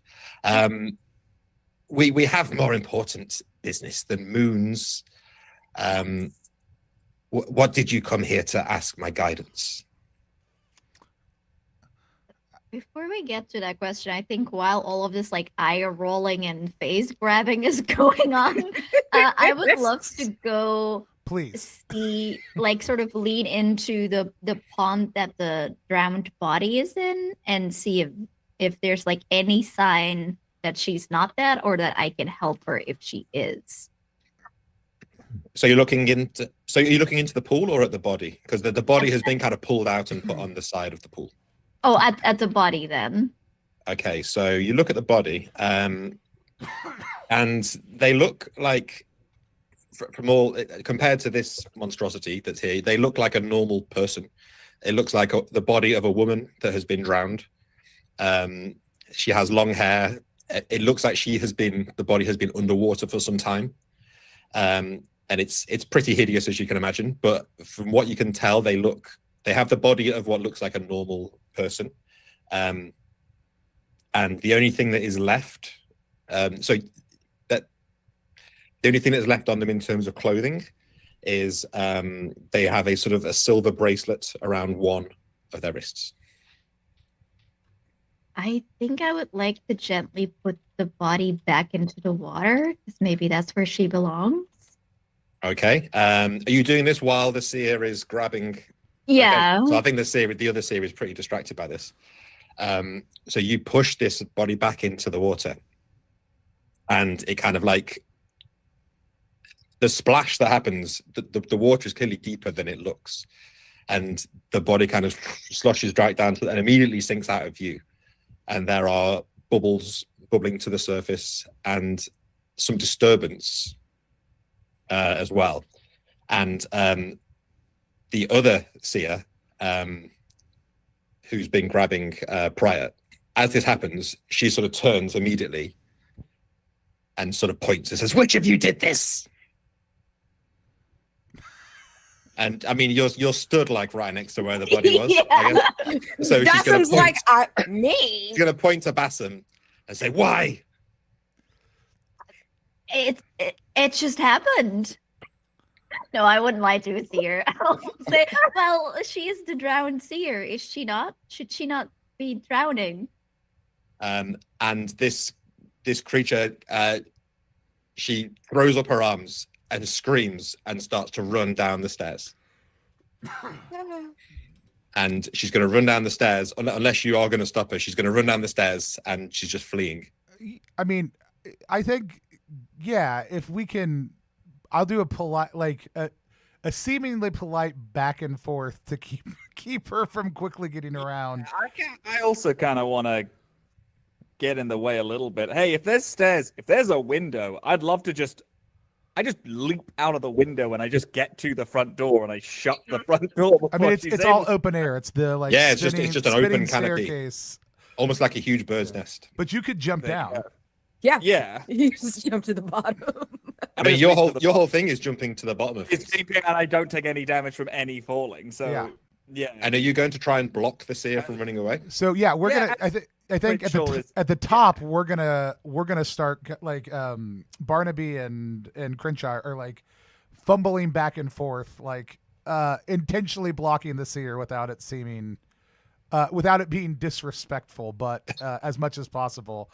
Really trying to buy time for this. I think it's going to be more in the mode of like actually here's the thing like I am really compelled to fully go through the act of honoring the seer and like there being a formal departure.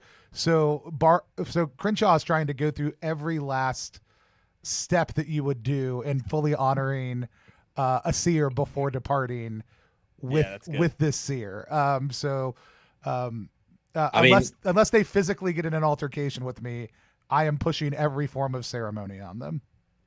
Okay, so she's gonna try and like get past you. She's just completely distraught. She's not listening. She's screaming. She's just frantically trying to get past you. So Clyde, you do your what's it called, a meteor jump or something? Yeah. You are able to jump off the top of this 3-story high tree canopy, and you sort of land at the base of the steps. And meanwhile, in this pond that's kind of bubbling, you see something float to the surface, and it is a long sword, and especially, let me just find the thing that I'm looking for. So it is a sword, and it looks a bit unusual. It's like a long sword, like a single-handed sword, but long, and its blades they almost look like teeth, but not in a sort of jagged way, in a kind of like a kind of incisor teeth lined down both sides of this sword, and it has this long handle, and it kind of just floats to the top of the surface and sort of bobs there invitingly. I look over at Dassam like, I think you may have earned that one. Yeah, that's Bassam's, absolutely. Like, I think Dassam is maybe worried that this was the very wrong thing to do, but I'll go ahead and take the sword. So you take the sword, and you feel a very, very strong urge to use this sword to strike the seer that's trying to escape. whoa. And that sense happens as you pick it up out of the water. That thought just enters your head, as if you had drunk the water. You kind of feel it sort of enter you, and you feel like, oh, I should kill this seer. Kill or strike? Well, I mean, strike them with a sword until dead, Okay. I guess. Okay. No. I was hoping can that be I both could worm things. my way out of this one. And you don't. So in game terms, you don't have to do this, but that is what your character would feel. You are feeling like you're being directed to do that. You're not compelled to do that, but you feel like you're being directed to do that. Interesting. I think I stand there and I kind of like shell shocked a little bit. Will look up at Pryor and say, I think I want to kill the seer. Ew, I don't think that's done. I don't think so either, but that's what the sword wants.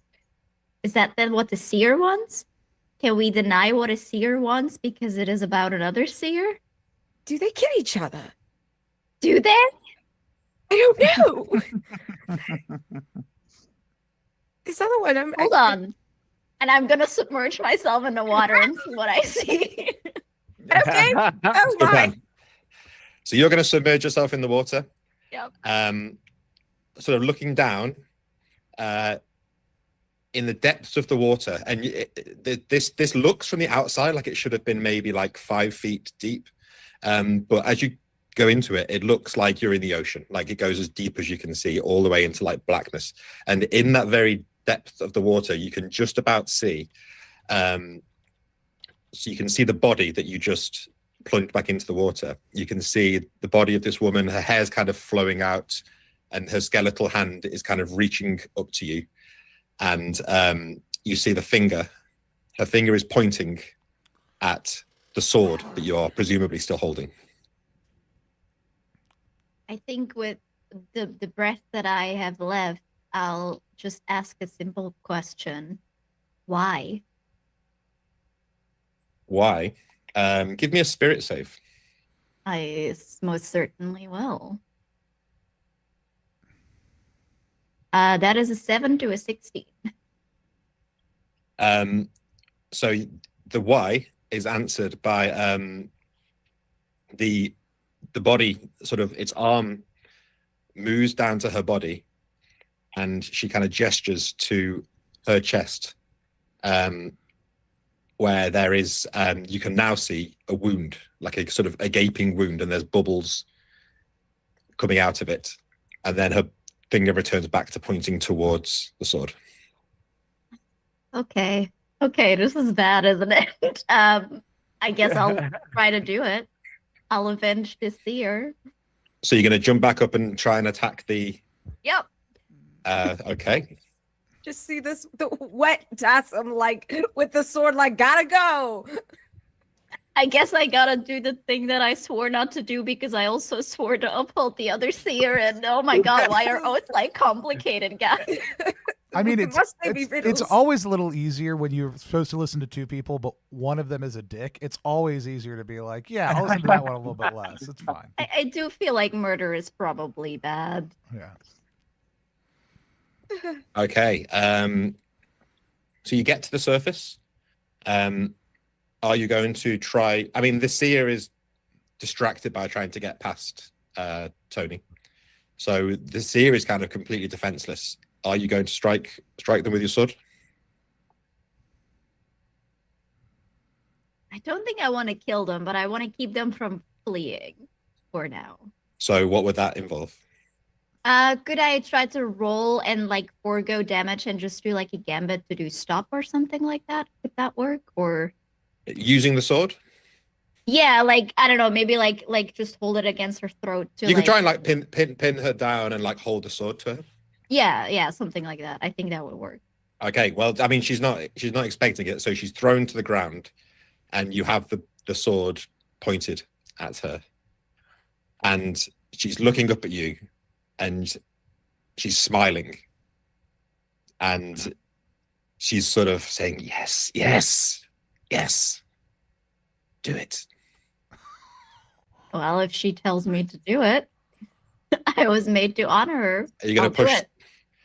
So you push the sword into her, All the seers saying the same thing.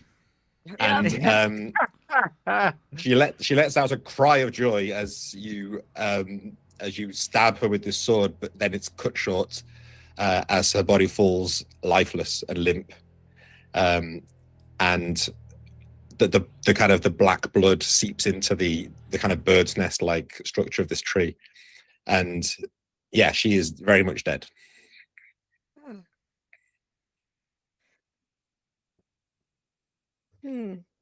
Okay, so you've had some guidance from Asia now. So if you Did we? if you can restore any lost clarity that you had, My god. now everything is clear. Yeah, as we all just sort of... Wait, Clyde, were you downstairs for this? Yeah, Or I was downstairs. I imagine the seer came running toward. I was like, up, and then got back up? that's what came and stabbed her. I was like, oh shit, fuck. Oh, damn, okay. Clyde walks back up. What the hell? I didn't think we were killing her. They told me to do it. What? Both of them. Why are we killing? Oh, both of them. Yes. Is the seer's body just dead there? So I'll for the sake of simplicity explaining this, I will tell you they were called the Loathed Seer, Okay. or Loathed, I guess. And they are dead. She's dead.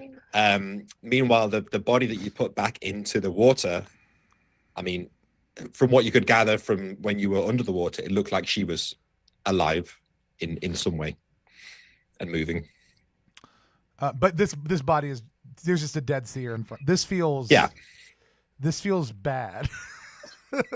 I mean, it feels great. Don't get me wrong, Chris. You're doing a great Oh, job. yeah. I feel like we've committed a night crime. Yeah, like it was like, well, we didn't kill God. We just stabbed an angel and ran. I think Dasum is kind of like trembling with his blade in her hand. And I think I'm going to almost like in shock, just like in automatic motion, I will walk back to the pond and throw the sword down in it and see what happens. But mostly I think she just does not want the sword that made her kill a seer.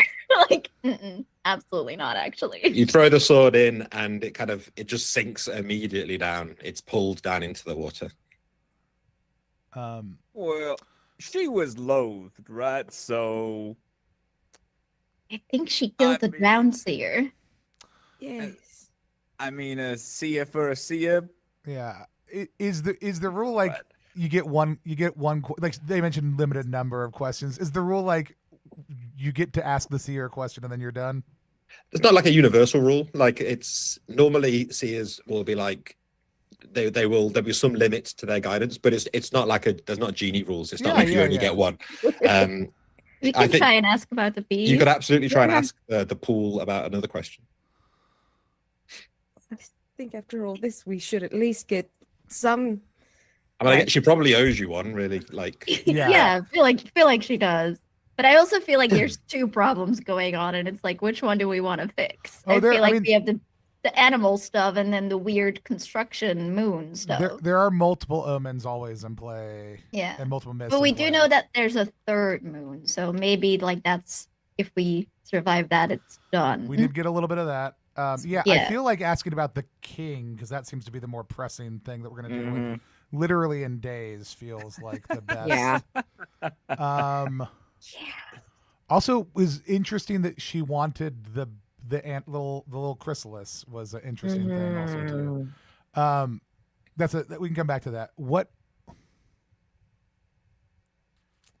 mean, we can just go big and say, how do we deal with the king of beasts? Or we can be a little bit more general, like how do we return the animals to the land? Yeah, I think it's like, how do we free the animals from the king of beasts, maybe? Because that seems to be the chiefest of concern, is that there ain't no cows or birds or anything anymore. That's like that, and that's gonna mess up everything. Yeah. So what is the question? I guess. How do we free the animals from the lion? Yeah, I think that is. I mean, but the answer may just be you kill the lion. We do know how to do that also too. Like we know that this involves the potter. Maybe the question is be potter. Like is the answer. Right? Yeah, maybe the question is like about how we make another pot like that, because we have the wheel, but is it just like normal material, or is there like something in the process of making it that might? Yeah, and it wasn't specifically a pot, right? It was a potter that did it. So it's like, where could we find a potter, maybe? Or who like is the potter? Yeah, like I mean, or like how would a potter defeat the Beast King? Like how would that feel? Because I feel like knowing the knowledge is probably better than like knowing the how. It may be better than knowing the who at this point in time. Okay, so you're asking like how would a potter defeat the lion? How would a potter defeat the lion? I think is the good question. That's so the water kind of bubbles a little bit, and it's almost like the pond looks like it's breathing, like the water is kind of receding and then coming back lightly, and then there's with a big bubble something floats to the surface, and it's a little wooden thing, and it floats over to the side of the to the bank of the pond, and as you lean down, presumably someone's gonna pick it up, and as you look at it, it looks like a child's toy. It looks like a little toy wooden version of like a wagon, with like two wheels, and yeah, it's made of wood. It looks pretty crude, but it's something you might have seen children have, and sort of you turn the wheel and there's like a little bit of a squeak as the wheel turns. It's kind of like it's not particularly well made, and it just kind of squeaks as you turn the wheel. Mhm. And that's what you get. So good. Yeah, that was worth the murder. Yeah. Yeah.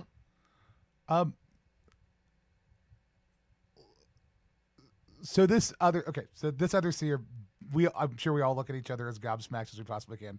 This other seer is bad, but there's still a seer. We don't just leave him here, right? Do we bury a seer? Is Are that seers mortal? That's a question Yeah. I was wondering. Are they not like a kind of magical, slightly immortal thing? Oh, you're muted, Chris. You're still muted.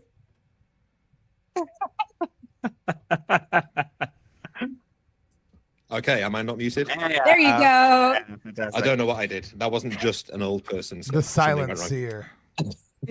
So you have heard like about seers dying, like whether it's from normal, like, oh, this seer died because they were old, but you also had heard of seers who have lived an naturally long amount of time. So unfortunately, it's one of these things where there's no clear answer, but seers can die, you know that much.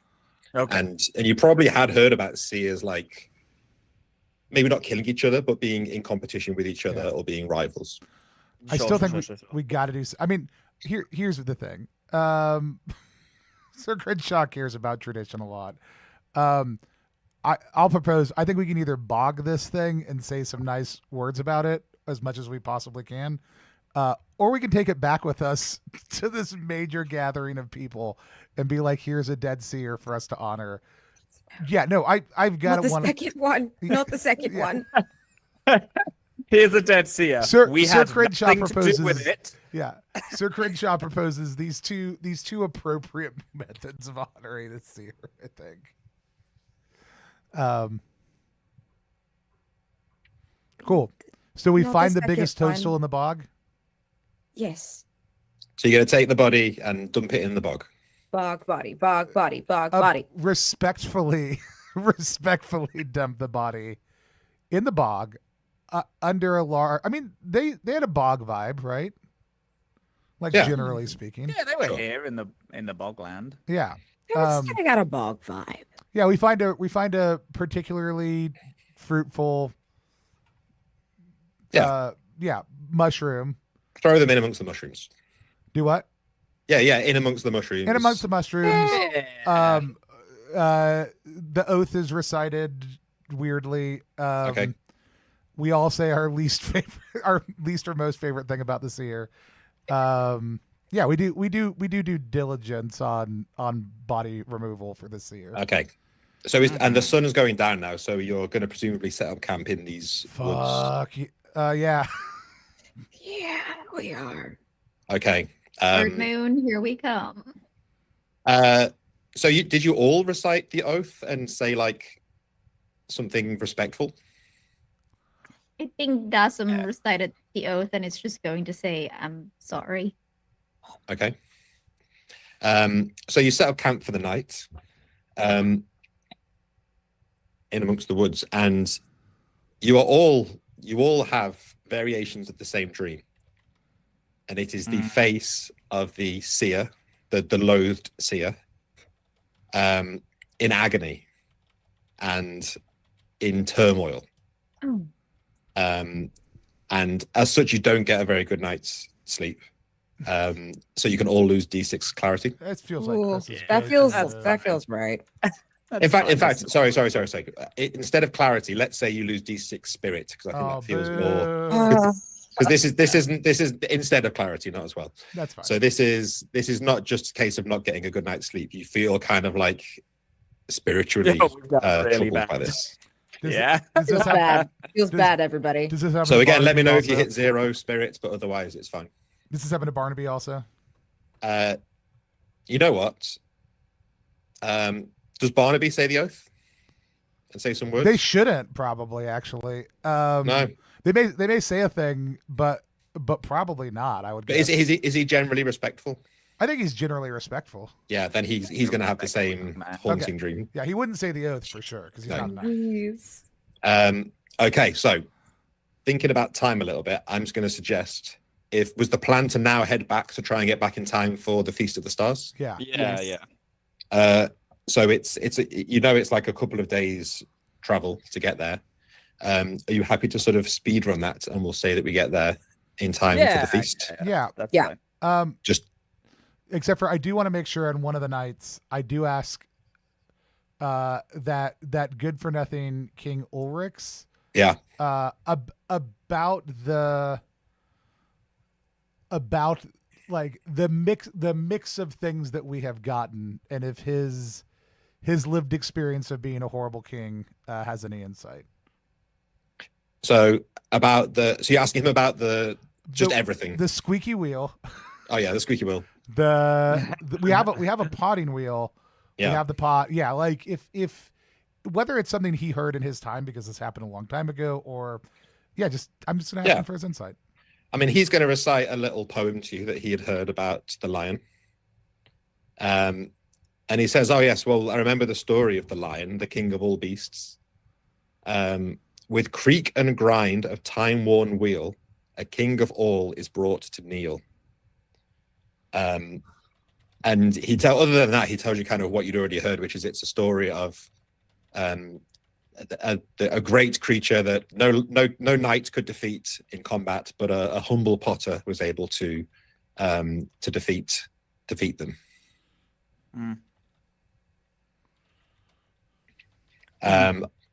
Cool. So we're going to be back at Bloodshed. So this would be a few days later. So I think by my calculations, you're probably going to, let's say you arrive on the morning of the Feast of the Stars. Or maybe you arrive the night before, so you're able to rest up, and the next day is the Feast of the Stars. So you know that by sort of by like early afternoon, you would normally expect guests to start arriving, and you are expected to take part in the feast. The ruler of the holding, as we said before, is the Mouse Knight. So she will be hosting the feast. Berrywell is her name, the Mouse Knight. And you are expecting the ruler of Choke, who is Roos, the Veil Knight. You would be expecting him to come. And it's unclear whether the lion, the de facto ruler, I guess, of Awaken, whether he is going to be attending, but he has been invited. So in the lead up to the feast, there's lots of activity around the holding. People are bringing out food. Now, because of the situation with the animals, it's a bit of a humble feast. There's nothing to hunt. So there's no meat other than like dried meat that was in the stores. The centerpiece, just a lot of corn. Well, the centerpiece is this huge kind of cauldron of like a kind of porridge with vegetables and grains, which is kind of like a staple food. It's not really a feast food, so it's a bit of a poor showing. There are barrels of mead and beer around, and Berrywell, the Mouse Knight, she's already kind of in the main hall, kind of helping to get everything set up for the feast itself. There are members of the court darting around, and everyone's just trying to help out as best they can to get things ready. Did you have anything you wanted to do before the feast starts? Does this town have a potter? Yeah, presumably. Okay. Then I think I want to know who that is in case we need to call on them. Other than that, I'll just help setting up the feast. Yeah, so you ask around, and this may have even have been something that you did beforehand. And the town potter, her name is Dorza. She is she's a young woman, but she's been like from a generation after generation of potters, and she lives within the sort of the walls of Bloodshed, and has like, you know, she does pottery, and amongst other things, I don't think it's like a full-time job, but she will do pottery as needed. And perhaps she's also like the brewer, and she's made the beer and the mead for this feast. But yeah, you know who she is, and you kind of got an eye on where she's likely to be. Can I go up to? I assume there's like towers. This is a fortress castle. Yeah, it's a pretty modest situation. fort here. It's like a wooden one, but there are like Yeah. watchtowers. Yeah. Yeah, I just want to go up to a watchtower and see if I can just sort of get eyes on the direction of where, like towards awakening, where the Beast King would be coming from, to see if I see, I don't know, an approaching army of critters. Yeah, so you look out over. It's like it's too far away to like see, obviously. Definitely. Further than like from it, you can comfortably see into like the neighboring hex, and you can kind of see the next hex, but only like vaguely, like it's mountains or whatever. So at the moment, there's no sign of anything, but you're going to kind of keep watch, I guess, until the starts of things. In fact, what you will notice relatively soon is you can make out the sea off to the north, and you see there is a procession of boats being rowed down the coast, and kind of looking in the distance, you can probably just about make out the banner of Choke. So this is presumably the party from Choke arriving with the Veil Knight. But there's no sign of anything else coming from the direction of Awakening. All right. So, are you all going to take your places for the feast? Yeah. So, for the feast itself, you kind of get in there before the guests arrive. In terms of who's already there, as we said, you know the Mouse Knight. She's there. She's this older woman, but still very much a capable knight. And she's looking slightly defeated when she looks out over this feast that has been prepared, because it is mostly just like standard day-to-day food. There's not much grand feast food here. Sat next to her is so if she's maybe in her like 60s, sat next to her is a man who is probably one of the oldest men you've ever seen.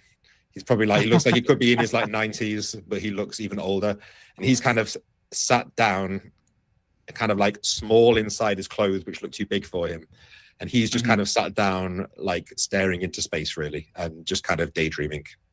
I guess if you've been around, you would know that this is Rion, who is her steward and also her heir. Strangely, he is the heir to the throne.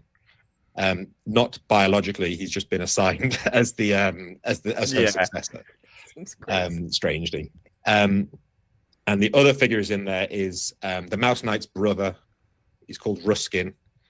You've never heard him speak. He's just the court musician, and he's there, kind of plucking a little lute, doing his best to kind of play a slightly jaunty tune in this kind of slightly dour feast preparation. And then there's other people from the court around. So there's maybe like a dozen guests here at the minute already. And then the doors to the hall are flung open, and the party from Choke is going to arrive. So walking out first is a man who you assume would be Roos, the Veil Knight.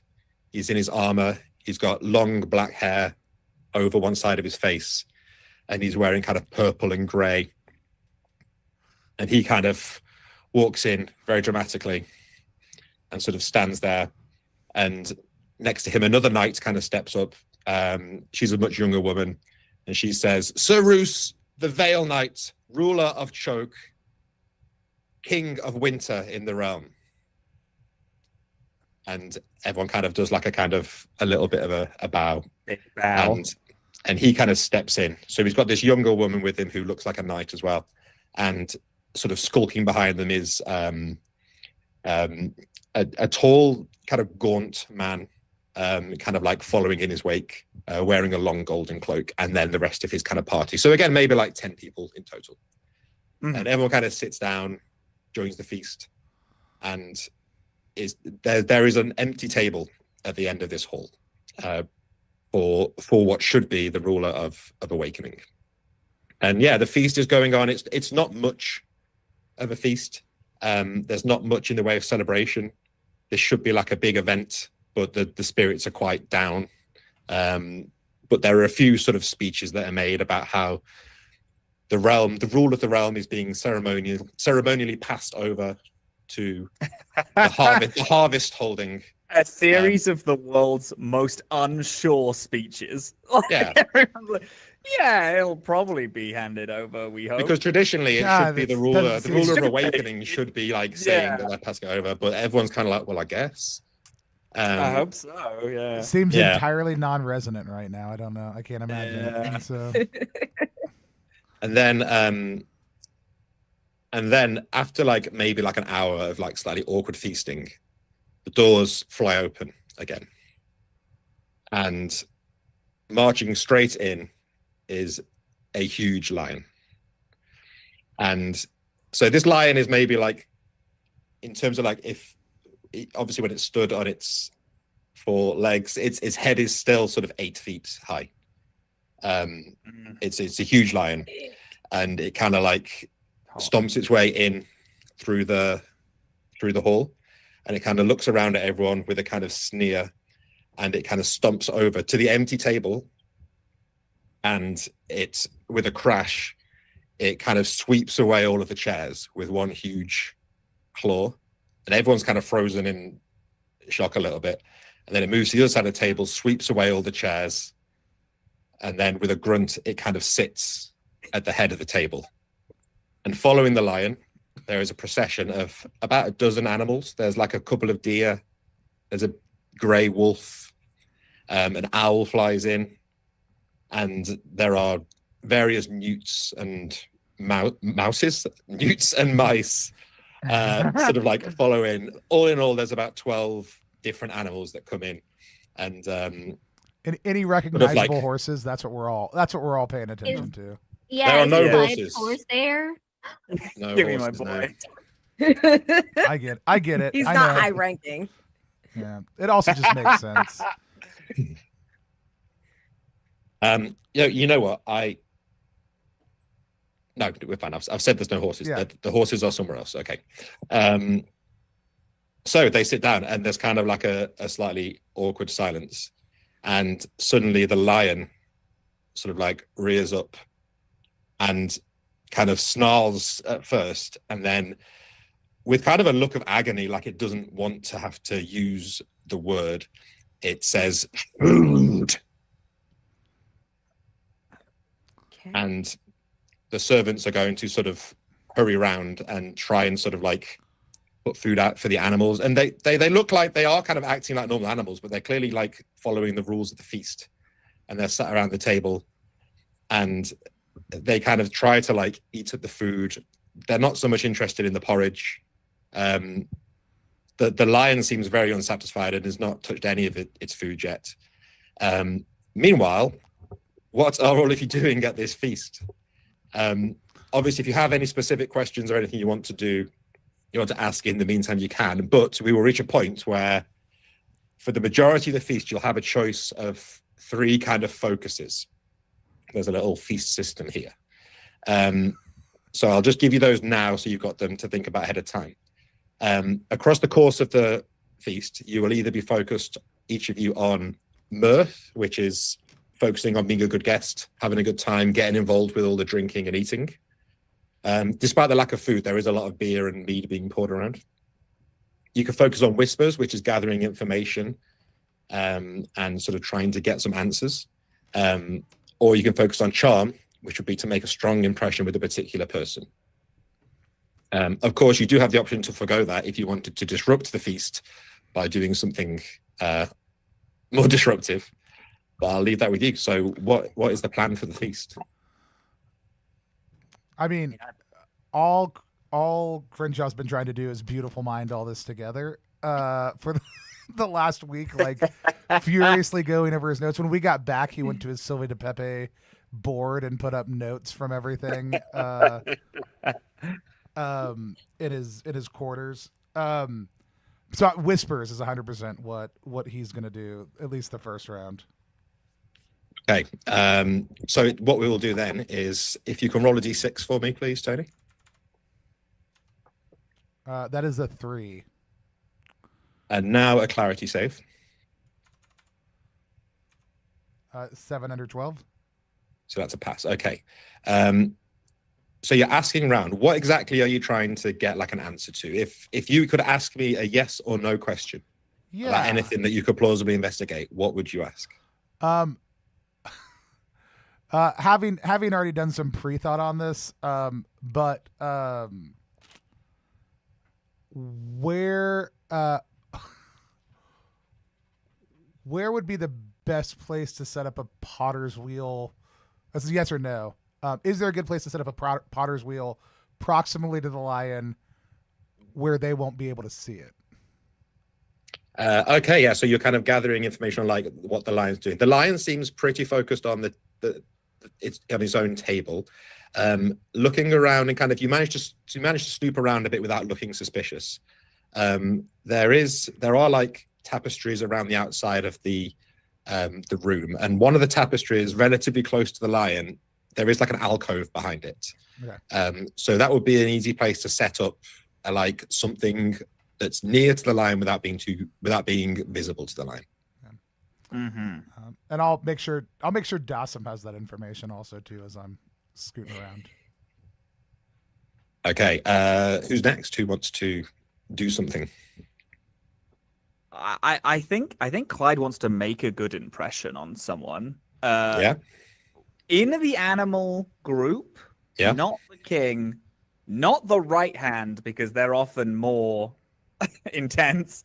Yeah. But maybe like a knight. If I can see, like, yeah, if I want to see if they're like copying our society with knights and stuff like that. And then if they are, I want to pick a knight. If they're not, I will truly just pick a goose or something that someone who's just kind of around that's like, you look like a gossip. Geese are gossips, by the way. We all know this. Obviously. Obviously. Okay, give me a d6 roll, please. I'd actually love to do that. Just a straight d6. That's a 4. Okay, so observing them, you notice from what you've experienced of feasts before, there's like certain elements as to who can sit where, who's sat next to the ruler, who does certain things throughout the feast, like who gets the first bit of drink and who passes things a certain way. And in a weird way, they are sort of mimicking that. Like it looks like the wolf that is sat a few seats down from the ruler. The wolf is kind of almost keeping the rest of them in line, which kind of mimics what like a marshal would or a sheriff would do in a human feast. And then, it kind of looks like they are kind of loosely following the rules of a court. So you sort of move into, I guess the wolf is kind of closest to a knight in that they seem kind of like the enforcer, I guess, of this of this lot. Now it becomes quickly apparent that the wolf cannot talk, but you can see that the I guess you kind of talk to the wolf. It almost like the wolf is like making a point of looking like it's listening to you, and just sort of vaguely like growling. But the wolf is not able to talk. The one thing that you do notice is the lion seems just pissed off with everyone. Anytime anyone does anything, there's a 50-50 chance that the lion looks over and snarls, and that animal kind of bows their head and like gets back in position. And in fact, the lion is especially annoyed at their bowl of food, which is this bowl of porridge. And the lion, with a claw, sort of smashes the bowl, and the porridge is kind of strewn all over the table.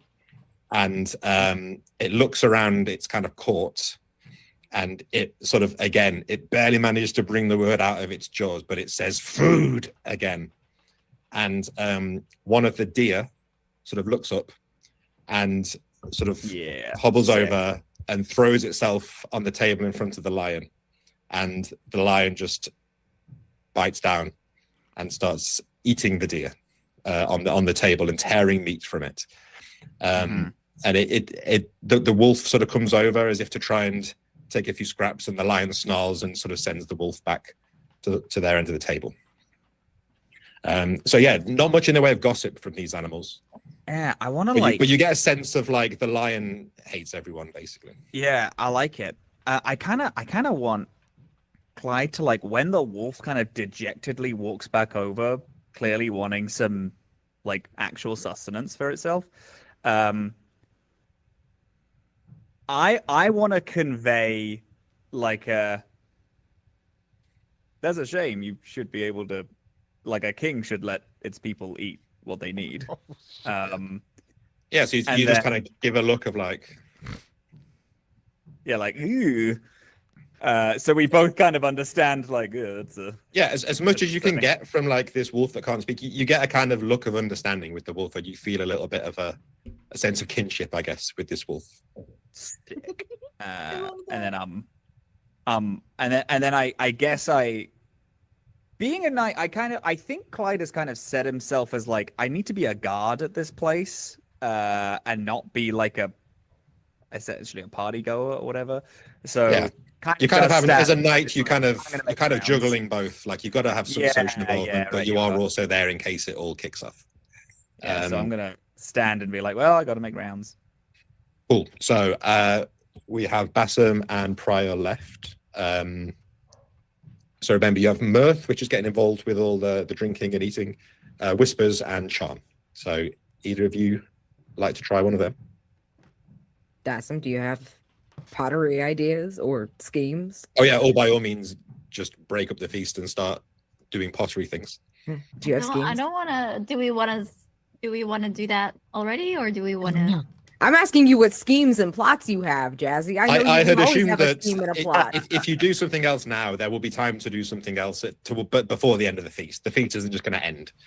So this is more what you are doing for like the main bit of the feast before any we've maybe got plan. we've got more feasts to do weirder things in. Okay, yeah. I think in that case, I think what I want to do is I want to try and see if I can amuse this lion. So you're trying to like charm the lion, I guess. Yeah, you go. charm or mirth, whichever makes more sense. But I'm gonna would- charm the lion. And what would just through like being as if you would charm any like noble visiting the feast, you're just going to treat them like a I mean, like a it's the ruler? lion, so I think it seems to like display strength a lot.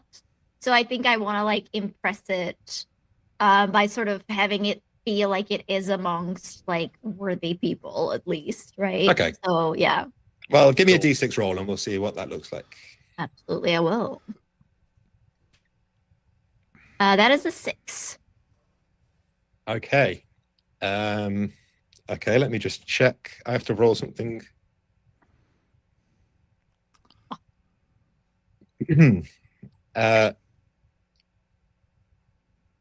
Okay, we're going to roll with this. So the lion seems like at first the lion is like, why is there a human at my table? And it's kind of snarling.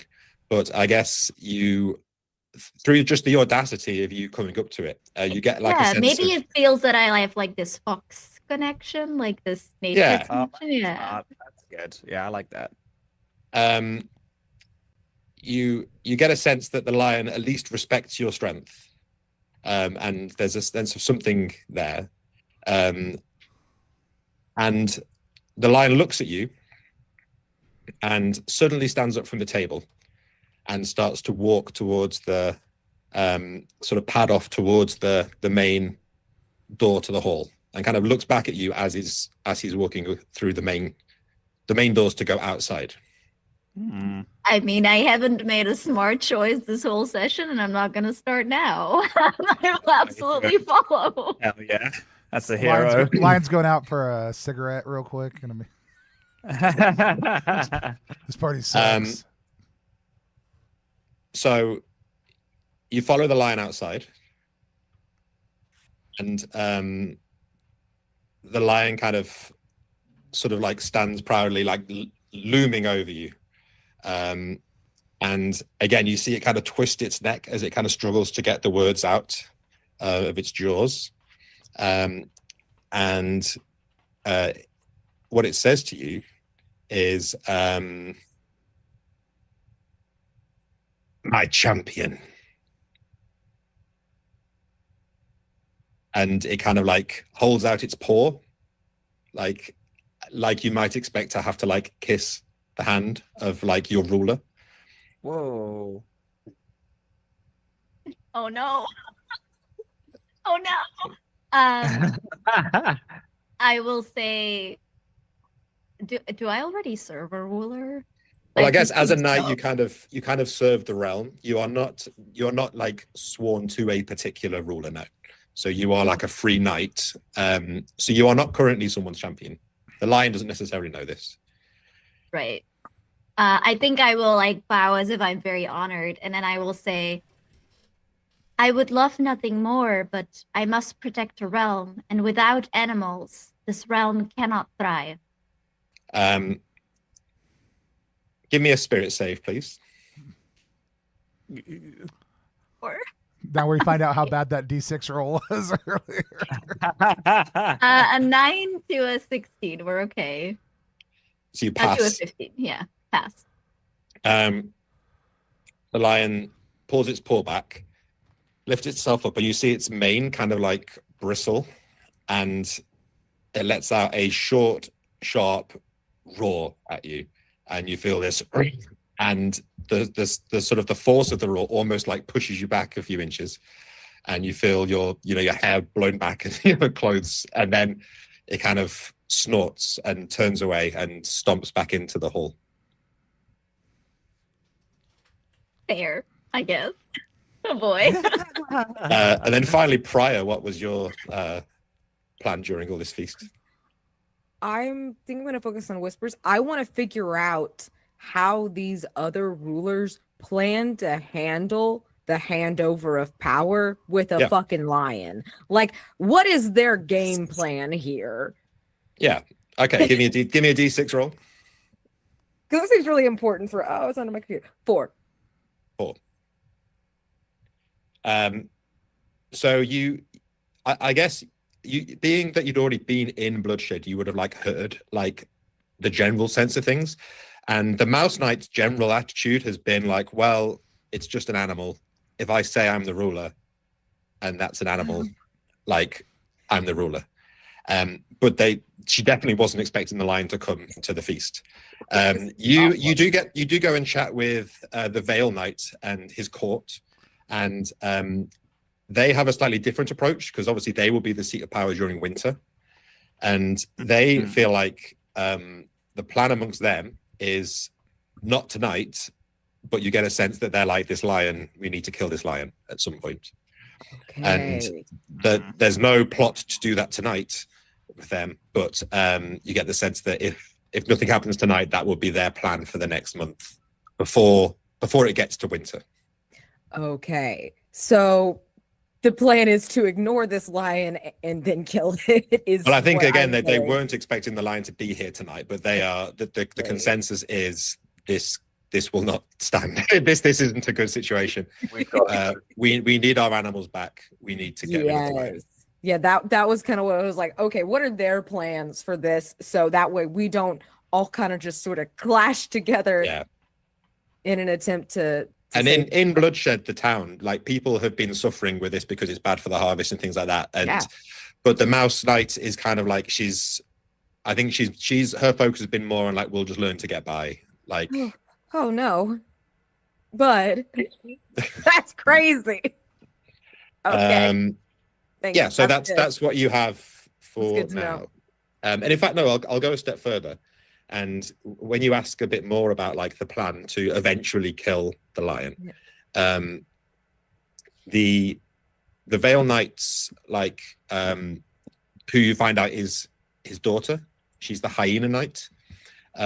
She's very keen to kill this lion, and she says that she's heard that the lion. She's heard in stories that the lion, any kind of stinging or biting creature, even the tiniest drop of poison, is deadly to the lion, is what she's heard. I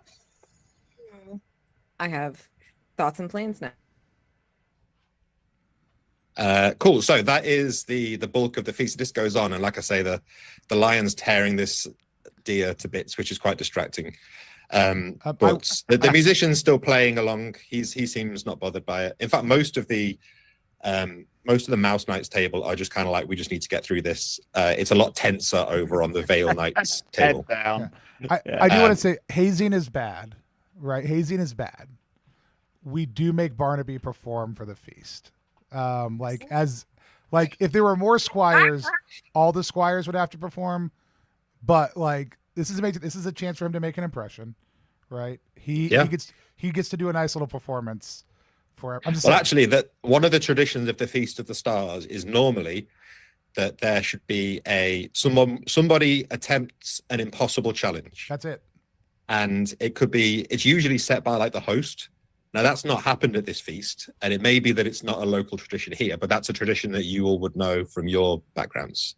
Sure. So Barnaby could bring that tradition here and attempt an impossible task. I love it. We told him feels like 2 a days good ago. setup. Yeah. For the lion, an impossible feast. Get a lion into a jar. Oh my god, that's good actually. So what's Barnaby's impossible task he's going to attempt? That's a great question. I think we told him 2 days ago just on the way back, like when we were almost here, just to freak him out. But he's taking it seriously. So what do we think? I mean, putting a lion in a jar is good. I'm trying to think of what else. I mean, there's so many things that are impossible that are animal related right now. Yeah. Putting a camel through the eye of a needle. Putting a camel through the eye of a needle. That's the energy I'm getting from this. Yeah. I mean, we could go with something really like having him stick his head in a lion's mouth would also be really. That's pretty funny. Let's not kill Barnaby. Funny. I don't want to kill Barnaby. I'm just saying. And I mean, I will say that I'm not trying to lead the way here, but some of you have powers that make the impossible possible. Yeah. So I don't know whether there's a way to work Barnaby into that.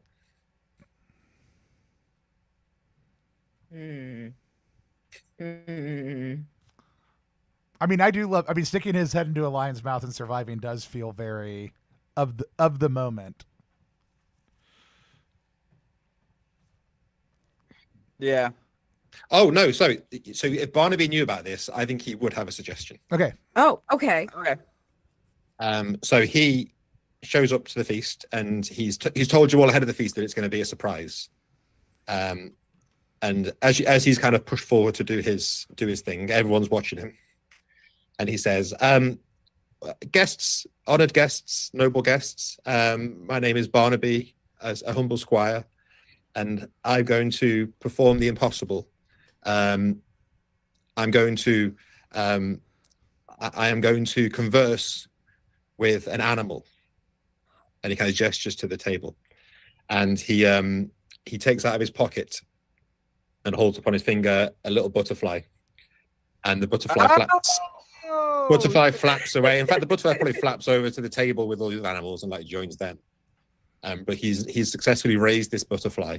Love it. And he goes over to I guess he would go over to the wolf.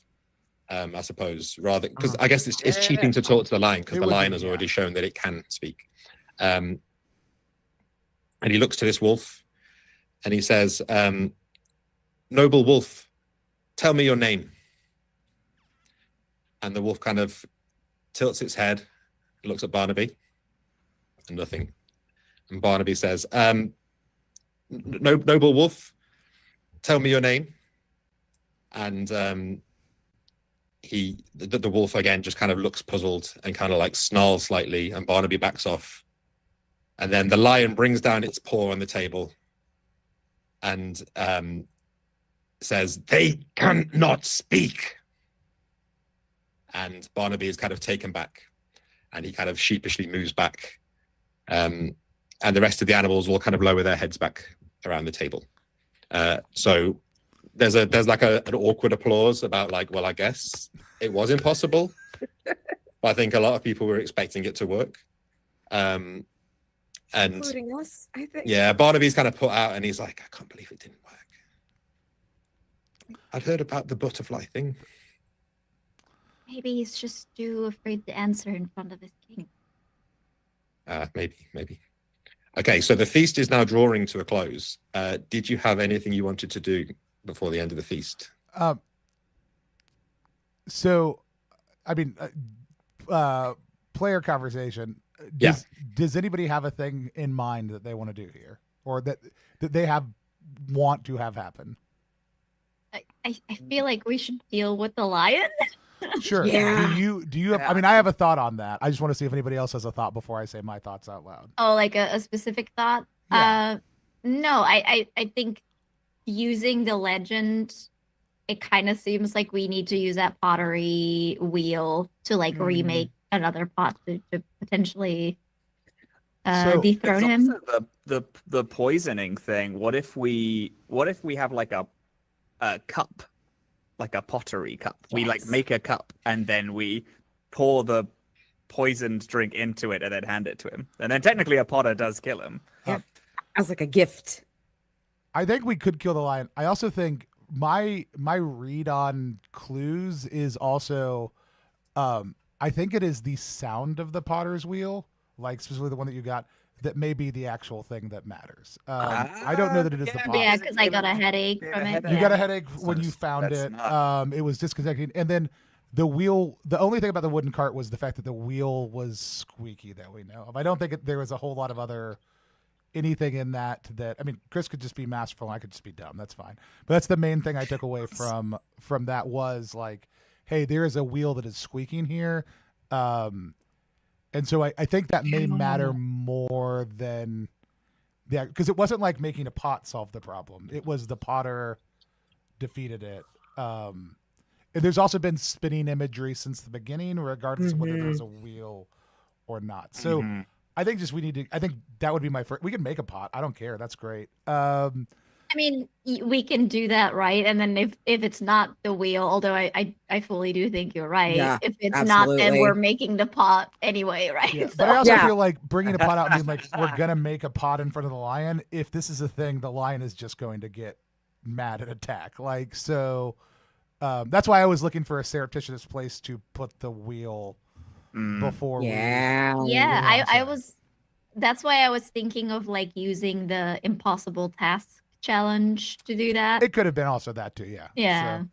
So, but yeah, so I think that's kind of my thought is, can we get the potter or probably one of us standing near them, to spin the wheel. We'd have them make a pot. I think that's great because it's probably easier than explaining everything to them, and gives us the second tier whatever. Also, I also think poison as a backup is great. Poison's the backup, I think. I think the idea is like, if this doesn't work, we poison him. And like you said, Jazy, there's no when you mentioned the impossible task as a distraction, the first one didn't work. There's no reason one of us can't go up and make a fool of ourselves and distract the lion again and be like, no, okay. Yeah. But for real this time. But for realsies. We're gonna do another one. One more again. We can do it. Like, Okay. So what's the plan? Is it to one of you is going to distract with an impossible task while one of you sets up the potter's wheel behind the curtain, behind the tapestry? And the poison, you're just going to have it on hand. So again, you have that water that is The foul horrible water, poison. yes. You have that kind of on hand. You're just keeping that in a water skin for now. Yeah, like There's like no bugs or anything in the party of the lion, right? I mean, there's a Or butterfly like now. around. Some fleas, maybe. You haven't. You didn't see any bugs come in. The smallest creature that came in was like a mouse. That's fine. I wanted a redemption arc for Barnaby. I was like, ask something to sting it. Well, I guess the butterfly is now in there. Yeah. But yeah, so if that's the plan, who's going to be the one setting up the wheel? I feel like we established Dawson has the relationship with the potter. Yep, cool. Yeah. And then who's doing the impossible task that's the distraction? I mean, Gosh, many of us can do impossible things. Just, that's it. do you want to jump from an impossible height and live? Oh, that'd be It's clown- sick. Yeah. Do like all three of you. You jump from an impossible height, you switch places with him, and then Oh yeah, you climb up to the to the top of the thing, you jump off, switch places with me. Oh my god, yes. Yes, I love that. That's so I'm fun. gonna allow that liberal use of the power. Thank you so much for this gift. Are you inviting people outside to watch this? I think it's probably just the tallest place we can. This is indoor? Inside. Probably the tallest place we can have him jump from indoor. I guess you could like get up to the beams in the top of the hall. Yeah, like, like enough that it would be a flip nasty easy. fall otherwise. Yeah. Okay. So while you're doing that, are you doing the wheel while this show is going on? I think we're getting the wheel set up while this is going on. Oh, okay. Yeah. Oh, I see. Yeah. So I think at the you moment, do your show. Yeah, the moment you jump is probably a great time to hit that wheel. Everyone's very impressed I mean, by it. Yeah. you gotta have ambience, right? Like you gotta make the tension feel throughout the room. Yeah. And I guess the sound of applause would be like the cue. Yeah. And then you start spinning the potter's wheel and pumping it, and it's grinding, and it's like, yeah, you can hear the grinding of the wheel. And immediately the rest of you see the lion rear back, and it flips the table upwards, and it flips over and lands a few feet away, and the lion is covering its ears and sort of like in agony, and it's like clawing at its ears almost, and it's looking around frantically for the source of this noise. Are you going to continue? I am, and I would also love to have like my illusionary self somewhere else, so that when he looks around, there's nobody missing. Like, yeah. So your illusionary self is like with the rest of the group. Oh, that's so slick.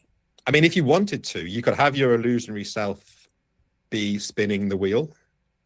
I think I could extend it that far if you wanted to have like a fake source of the noise. ooh, sure, yeah, if that's possible, that's really cool. Absolutely. So you appear to be spinning the potter's wheel like in the hall, maybe like in front of the doors, and the lion sort of like stomps forward and is going to pounce towards that image. And I guess as it pounces towards you, you're gone, and the lion will clatter out of the doors, and you hear it roaring and screaming, and it just bolts out into the woods, and it is fleeing, literally with its tail between its legs. And the rest of the animals are obviously shaken by the table being thrown, and they seem to like snap back into just acting like normal animals. All of a sudden, the wolf is kind of panicking and snarling and trying to get out. The deer are sort of like jumping around, knocking drinks off tables. The mouse is scurried away. The owl is confused as to why it's inside, perhaps. And there's chaos in the feast, but the animals seem to be acting in their normal animal way. So I think we can say that is a myth resolved. So you would all gain 1 glory. Hell yeah, power gamer right here. And I think that feels like a natural place to end things, unless there was any final unfinished business. No, that's great. That's perfect. Awesome. That's beautiful. So yeah, you did defeat the lion. Yay! Oh, fantastic. Oh, that's so cute. Did it! That's fun. Actually, I did like it. that a bunch. That was way better than killing him. Well, the poison would have worked. So if I can lift the curtain again, the lion is a fun myth actually, because it's a lot of the stuff there is drawn from like an actual medieval bestiary. And this bestiary, it said that like there was a list of things that lions fear, and it said that they fear the sound of wheels. So that's straight out of history, that one. And any kind of sting or poison is deadly to a lion. And lots of other weird ones that I'm probably not able to talk about on stream. There's a lot of good juice in old bestiaries just for like animals and what they thought. So fun. They're They're so so weird. Well, let's But do like you all just made a bunch of stuff up, and you were like, yeah. There aren't flies around there that sting. Yeah. Let's do our reaction roll real quick. Reaction roll is a live stream inside of a live stream. It's our chance to sit down with the creator of a game we just played and talk about what it was like to play that game. Today we're talking about our 2-part stream of Mythic Bastionland with Chris McDowall here. It was an absolute blast. But yeah, would love to go around, hear from people. If you have stars, that's great from other players. But really, if you have thoughts on the game specifically, and maybe a question or two for Chris. This is a great time to toss them out. If you haven't yet picked up Mythic Bastionland, you can go to bastionlandpress.com, pick it up. Or if you're in the US or Canada, you can go to plus1exp.com, and we'll ship it from you to you here from Philadelphia. It's great way to get it. Just pick the part of the world that works best for you. I had a great time. Does anybody want to go first? Well, there are so many different nights. There's was it 74 was the 72. 71? 72. When it comes to writing very similar things over and over again, I have found in doing things that there is a point where you get really stuck, and you just often the way through, the way past it is either forcing the way through or deciding okay, I have to hit this at another angle. Do you have one of the nights on all of the times that you were all of the different nights that you created that you were really stuck on how to make it unique and interesting and different in a way? Yeah, it's tricky. So for writing the nights, in a very early version of the game, there were originally going to be 100, and then I thought, well, that's a lot. And it was originally, it wasn't going to be just knights. It was going to be 100 classes in a kind of more traditional D&D sense. So you might have had the ranger and the warlock, and then eventually I kind of focused in on the knights. But what was cool was I already had a list of all different classes. So I just ended up pulling those back in. So I'm this is a knight who's kind of what would it be if a knight was also a cleric? Or what would it be if a knight was also a pickpocket, for instance? And that's cool because that gives you a lot of things that you don't necessarily, it's easy to think of a knight who's oh, this knight, they can hit people really hard with their sword. But they're the easy ones. And then it's fun to get to the ones that are a bit more kind of wizardy. In terms of if there was one where I got stuck, weirdly, I find it a lot easier to write those ones that are very strange. So the Weaver Knight, who can kind of just swap two objects in space, that's kind of really easy to come up with, I think, and you don't really need to explain it in rules. The ones that were tricky were the ones where it was more oh, well, you can do this to your attack at a certain time of day. And making those interesting compared to these wilder kind of magical powers. So in a weird way, the slightly more mundane ones were harder to write than the more mystical ones. So that's why more of them ended up being more weird and magical.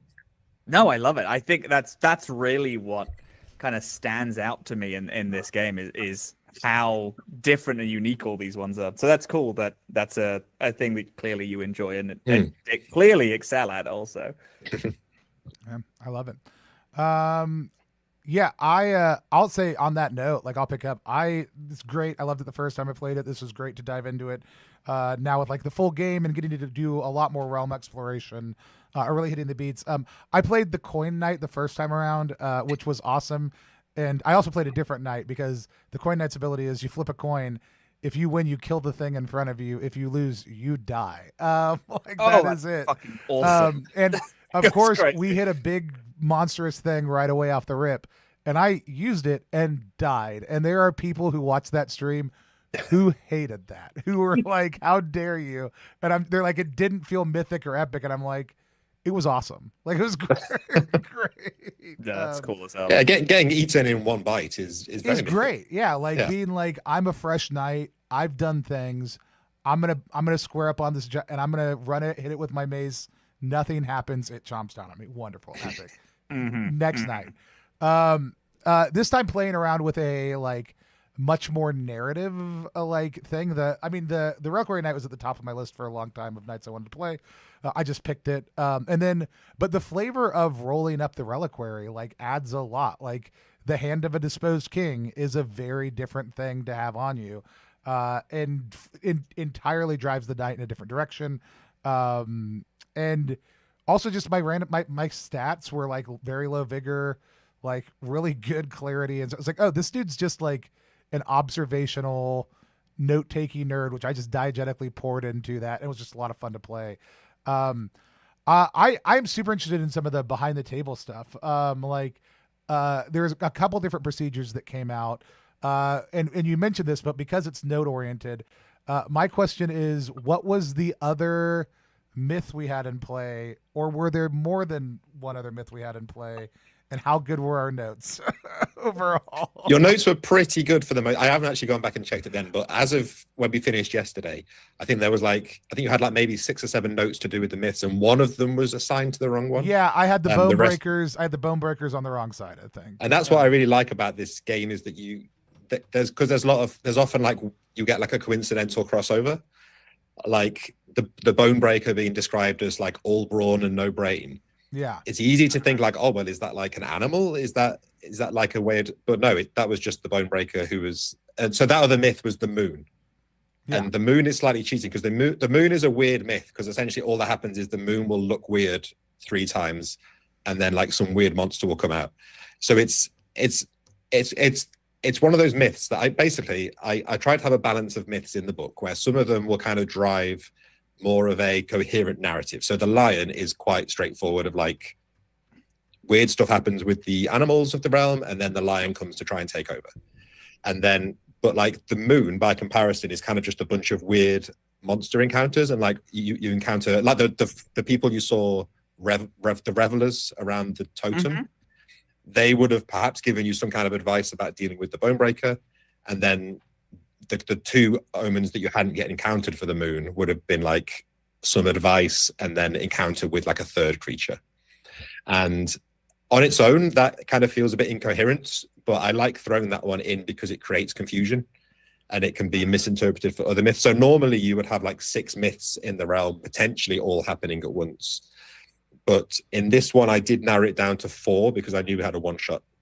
So I slightly cheated the system so that you were more likely to encounter the ones you'd already seen. So you actually only encountered omens from 2 myths because of the way the dice fell. So you encountered the lion and the moon. And there were 2 myths that didn't manage to pop off at all. I love it. That's my big question. Cool. I had a blast. And so, Jazy B. Yeah, I mean, I'll echo. This was really fun. The exploration of it is really cool. I really appreciate having the oaths right up front. I think I like games that are very clear and opinionated about what your motivation is and who you should be as a person or as a character. Because I think having lots of freedom to do that is great, but in my experience that kind of makes people it's just choice paralysis. If you can't be and do anything, okay, then what do you do? So I really like that this is, listen, you're a knight, these are the things that you do, this is important to you, and then everything flows much easier from that. And they're broad enough that what is protect the realm, right? There's so much still there. I think, for example, today I think we saw that in Honor the Seers. Does that mean that you cannot ever kill them, or is that dishonoring then the wish of another seer, right? And that made that whole moment, I think, super tense and really interesting. Whereas if we didn't have that up front, it's kind of well, my character doesn't care, or there's more weaseling you can do, or it's not as clear how you should feel about it. Whereas I think here everybody was immediately oh no. And that's really interesting to me. As for also I think the knights, not only are they just so gorgeous and so interesting, it does also a really good job of setting what this world is. The fact that you have someone that can just be an illusion, or someone that can talk to a dead king, that says so much about the world that we're playing in. Whereas if they're all just, you're people that can hit hard, I guess. Yeah. I really love that. And then I guess my question for you is, you mentioned the bestiary. And as I assume that you did a lot of sort of delving into weird medievalisms and fantasy stuff for this. Is there a particular thing that you learned, or a piece of inspiration that you were just this is so weird and gives me so much joy that I now know this because I made this game? I try to sort of tread a balance, because even though it's very much inspired by British mythology and Arthurian stuff, I didn't want to have it be a 1-for-1 parallel.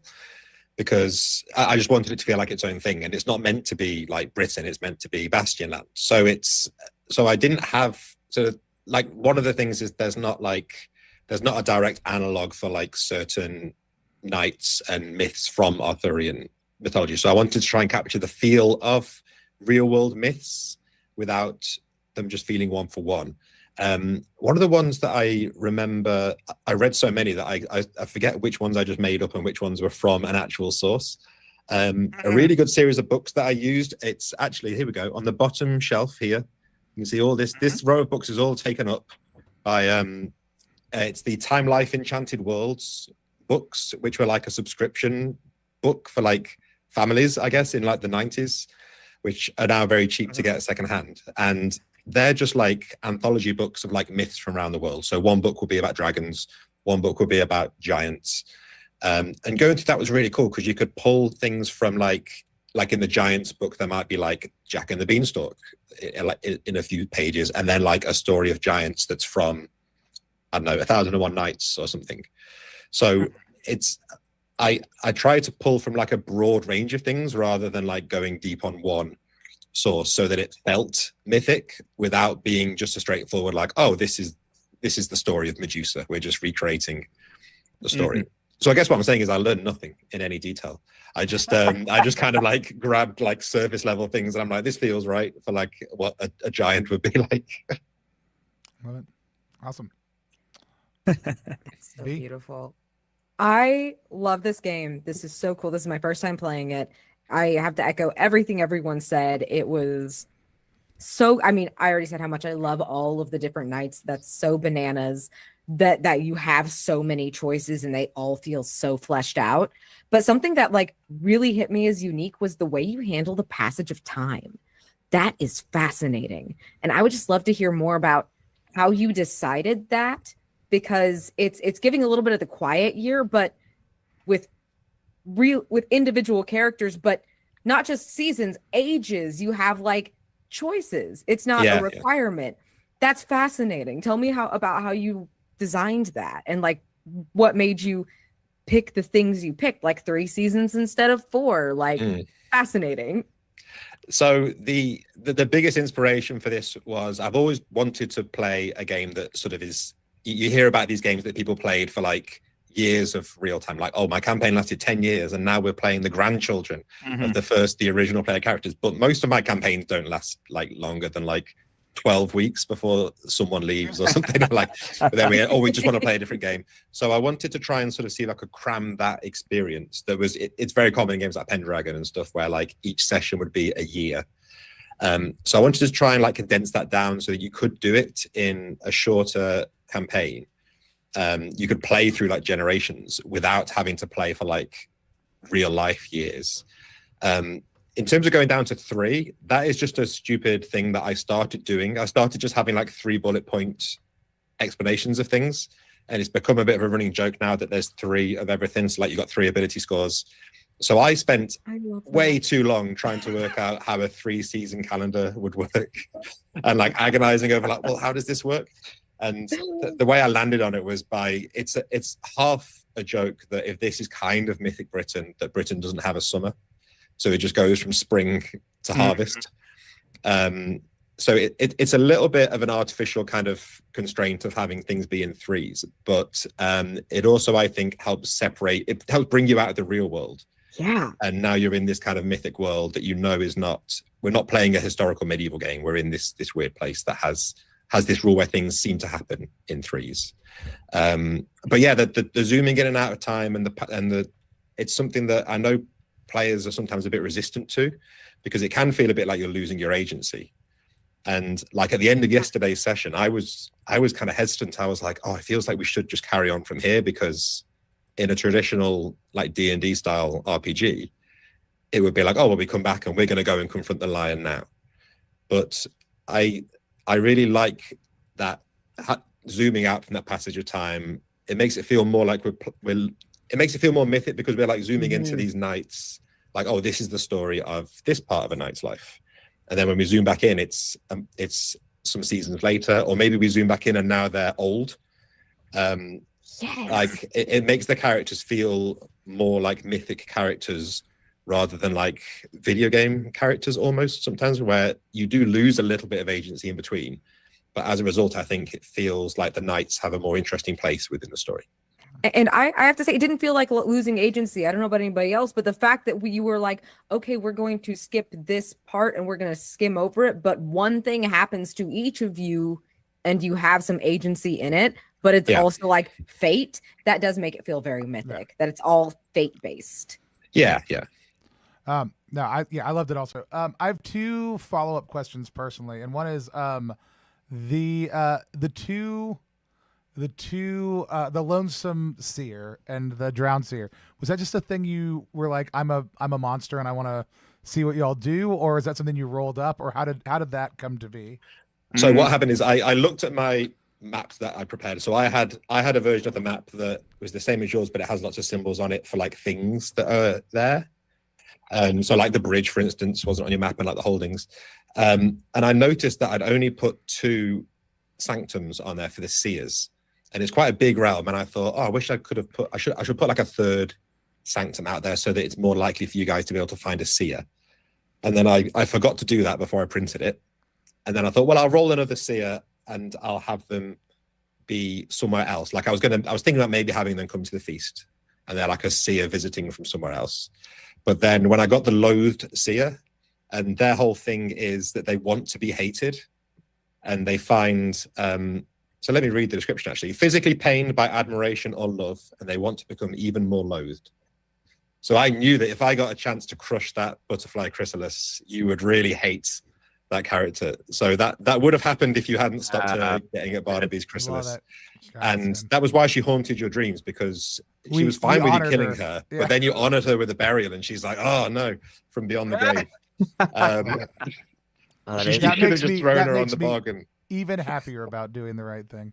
And so I sort of put her in that situation with the drowned seer, and it is a little bit of an artificial, like it's a lose-lose situation in that you're gonna probably end up not honoring one of the seers. But the other thing that makes the oath work is that there's no mechanical impetus for it. Yeah. Like if the game said that when you break the oath, you like lose your knight power or something, that would feel really bad, because I kind of put you in a shitty situation and it would feel bad to lose your power. And also, originally you did kind of get a reward for following the oath, but I find that if you don't have a reward for it, it becomes this abstract thing. And it kind of almost becomes more powerful because it is now just an oath. And it's like, well, why do you keep a promise, or why do you keep an oath? If you're only keeping a promise because you're going to get paid for it, or you're going to get punished for it if you break it, it's much less powerful than if it's like, well, no, I've made this promise. Yeah. So I think having it be that way means you can really fuck with it and put players in difficult situations. I also appreciate that having it just be narrative makes a situation like this complex. And I feel like if there is a reward or a punishment, then you are also implying that there is a correct and an incorrect answer. Right. Yeah. Right. If you're like, oh, you did the thing and now you lose your powers, then the game is telling, the player like that was the incorrect choice. Like you did not follow your oath. Whereas now, had this been a longer game, I feel like that could have been like a whole narrative thing to struggle with. Yeah. Like, was that did I follow the oath? Did I inadvertently break it? Like, what do you do if you have these conflicting things? But as soon as there's if one of the choices or like both choices have something attached to it, then you are also like saying that's what happened. So I think totally agreeing, like it's far more interesting to have it be this nebulous thing that can never truly have an answer or like a correct way of like viewing it. Yeah. And then my second weird behind the scenes question is, was the feast mechanic, is that something on your blog somewhere? Is that in the book? It's not in the book. That's on the blog. I wrote that because I wanted to have a little system for. It's so good. Because again, it's stealing from Pendragon, because I wanted to take all the best bits from Pendragon. That has a more complex feast system. To do like I think that one has like drawing cards of random events and stuff. And I wanted to kind of trim that down. So yeah, you just have those 3 choices. And because feasts are something that I think, again, I like the passage of time. I like the idea that if we played even like 2 more sessions, we would have like winter next time and then to spring. and you're going through these kind of feasts and events, and your players kind of get a feel of like the events of the world, and it feels like you're going through the years. Yeah, anyway, it was great. I had a blast. I was like, I'm pretty sure that's not in the book, but it's probably on the blog. So go check out Chris's great blog. Also, Yeah. So actually, to confess, the feasting thing is from the blog, and the between the seasons events. There is a thing in the book for that, but I used the version from the blog because I expanded it a bit. So yeah, Bastionland.com is where I put all these things for people to use that are like extra little things. Love it. Awesome. Any other final thoughts from anybody? No. This. I mean, thank you to you guys for playing, because I think it's I said before we played, I was like, I'm a little bit nervous about this game because I think it's very different to other. Not radically different, but I think you have to go into it with a certain attitude of like embracing the kind of mythic feel, and I think everyone kind of really threw themselves into it, and it felt very much like I could have almost just sit back and let you do it. I can embody that spirit. So thank you all for being such good players. Oh, of course. This is great. We've got a couple fun things coming up. I don't have images ready for any of them. We have an actual play of Teenage Ninja Fighting School coming up this week with Brennan, who's publishing that with Imagine Games. We'll have Daniel Kwan and a couple other great folks on as a guest. If you like shonen style fighting anime, tune back in for that on Tuesday night. Not one of our normal streaming nights, but excited to make it happen. And then on Wednesday, we'll have our next episode of Intrepid Merchants and more coming throughout the course of the month. If you're going to be at PAX East later on this month, swing by, say hi, pick up a copy of Mythic Bastionland or any of the other great games that we'll be bringing with us. Until next time, though, we've never figured out a good way to end streams, and so we're just going to wave at the camera until I take us off air. Bye, everybody. Bye.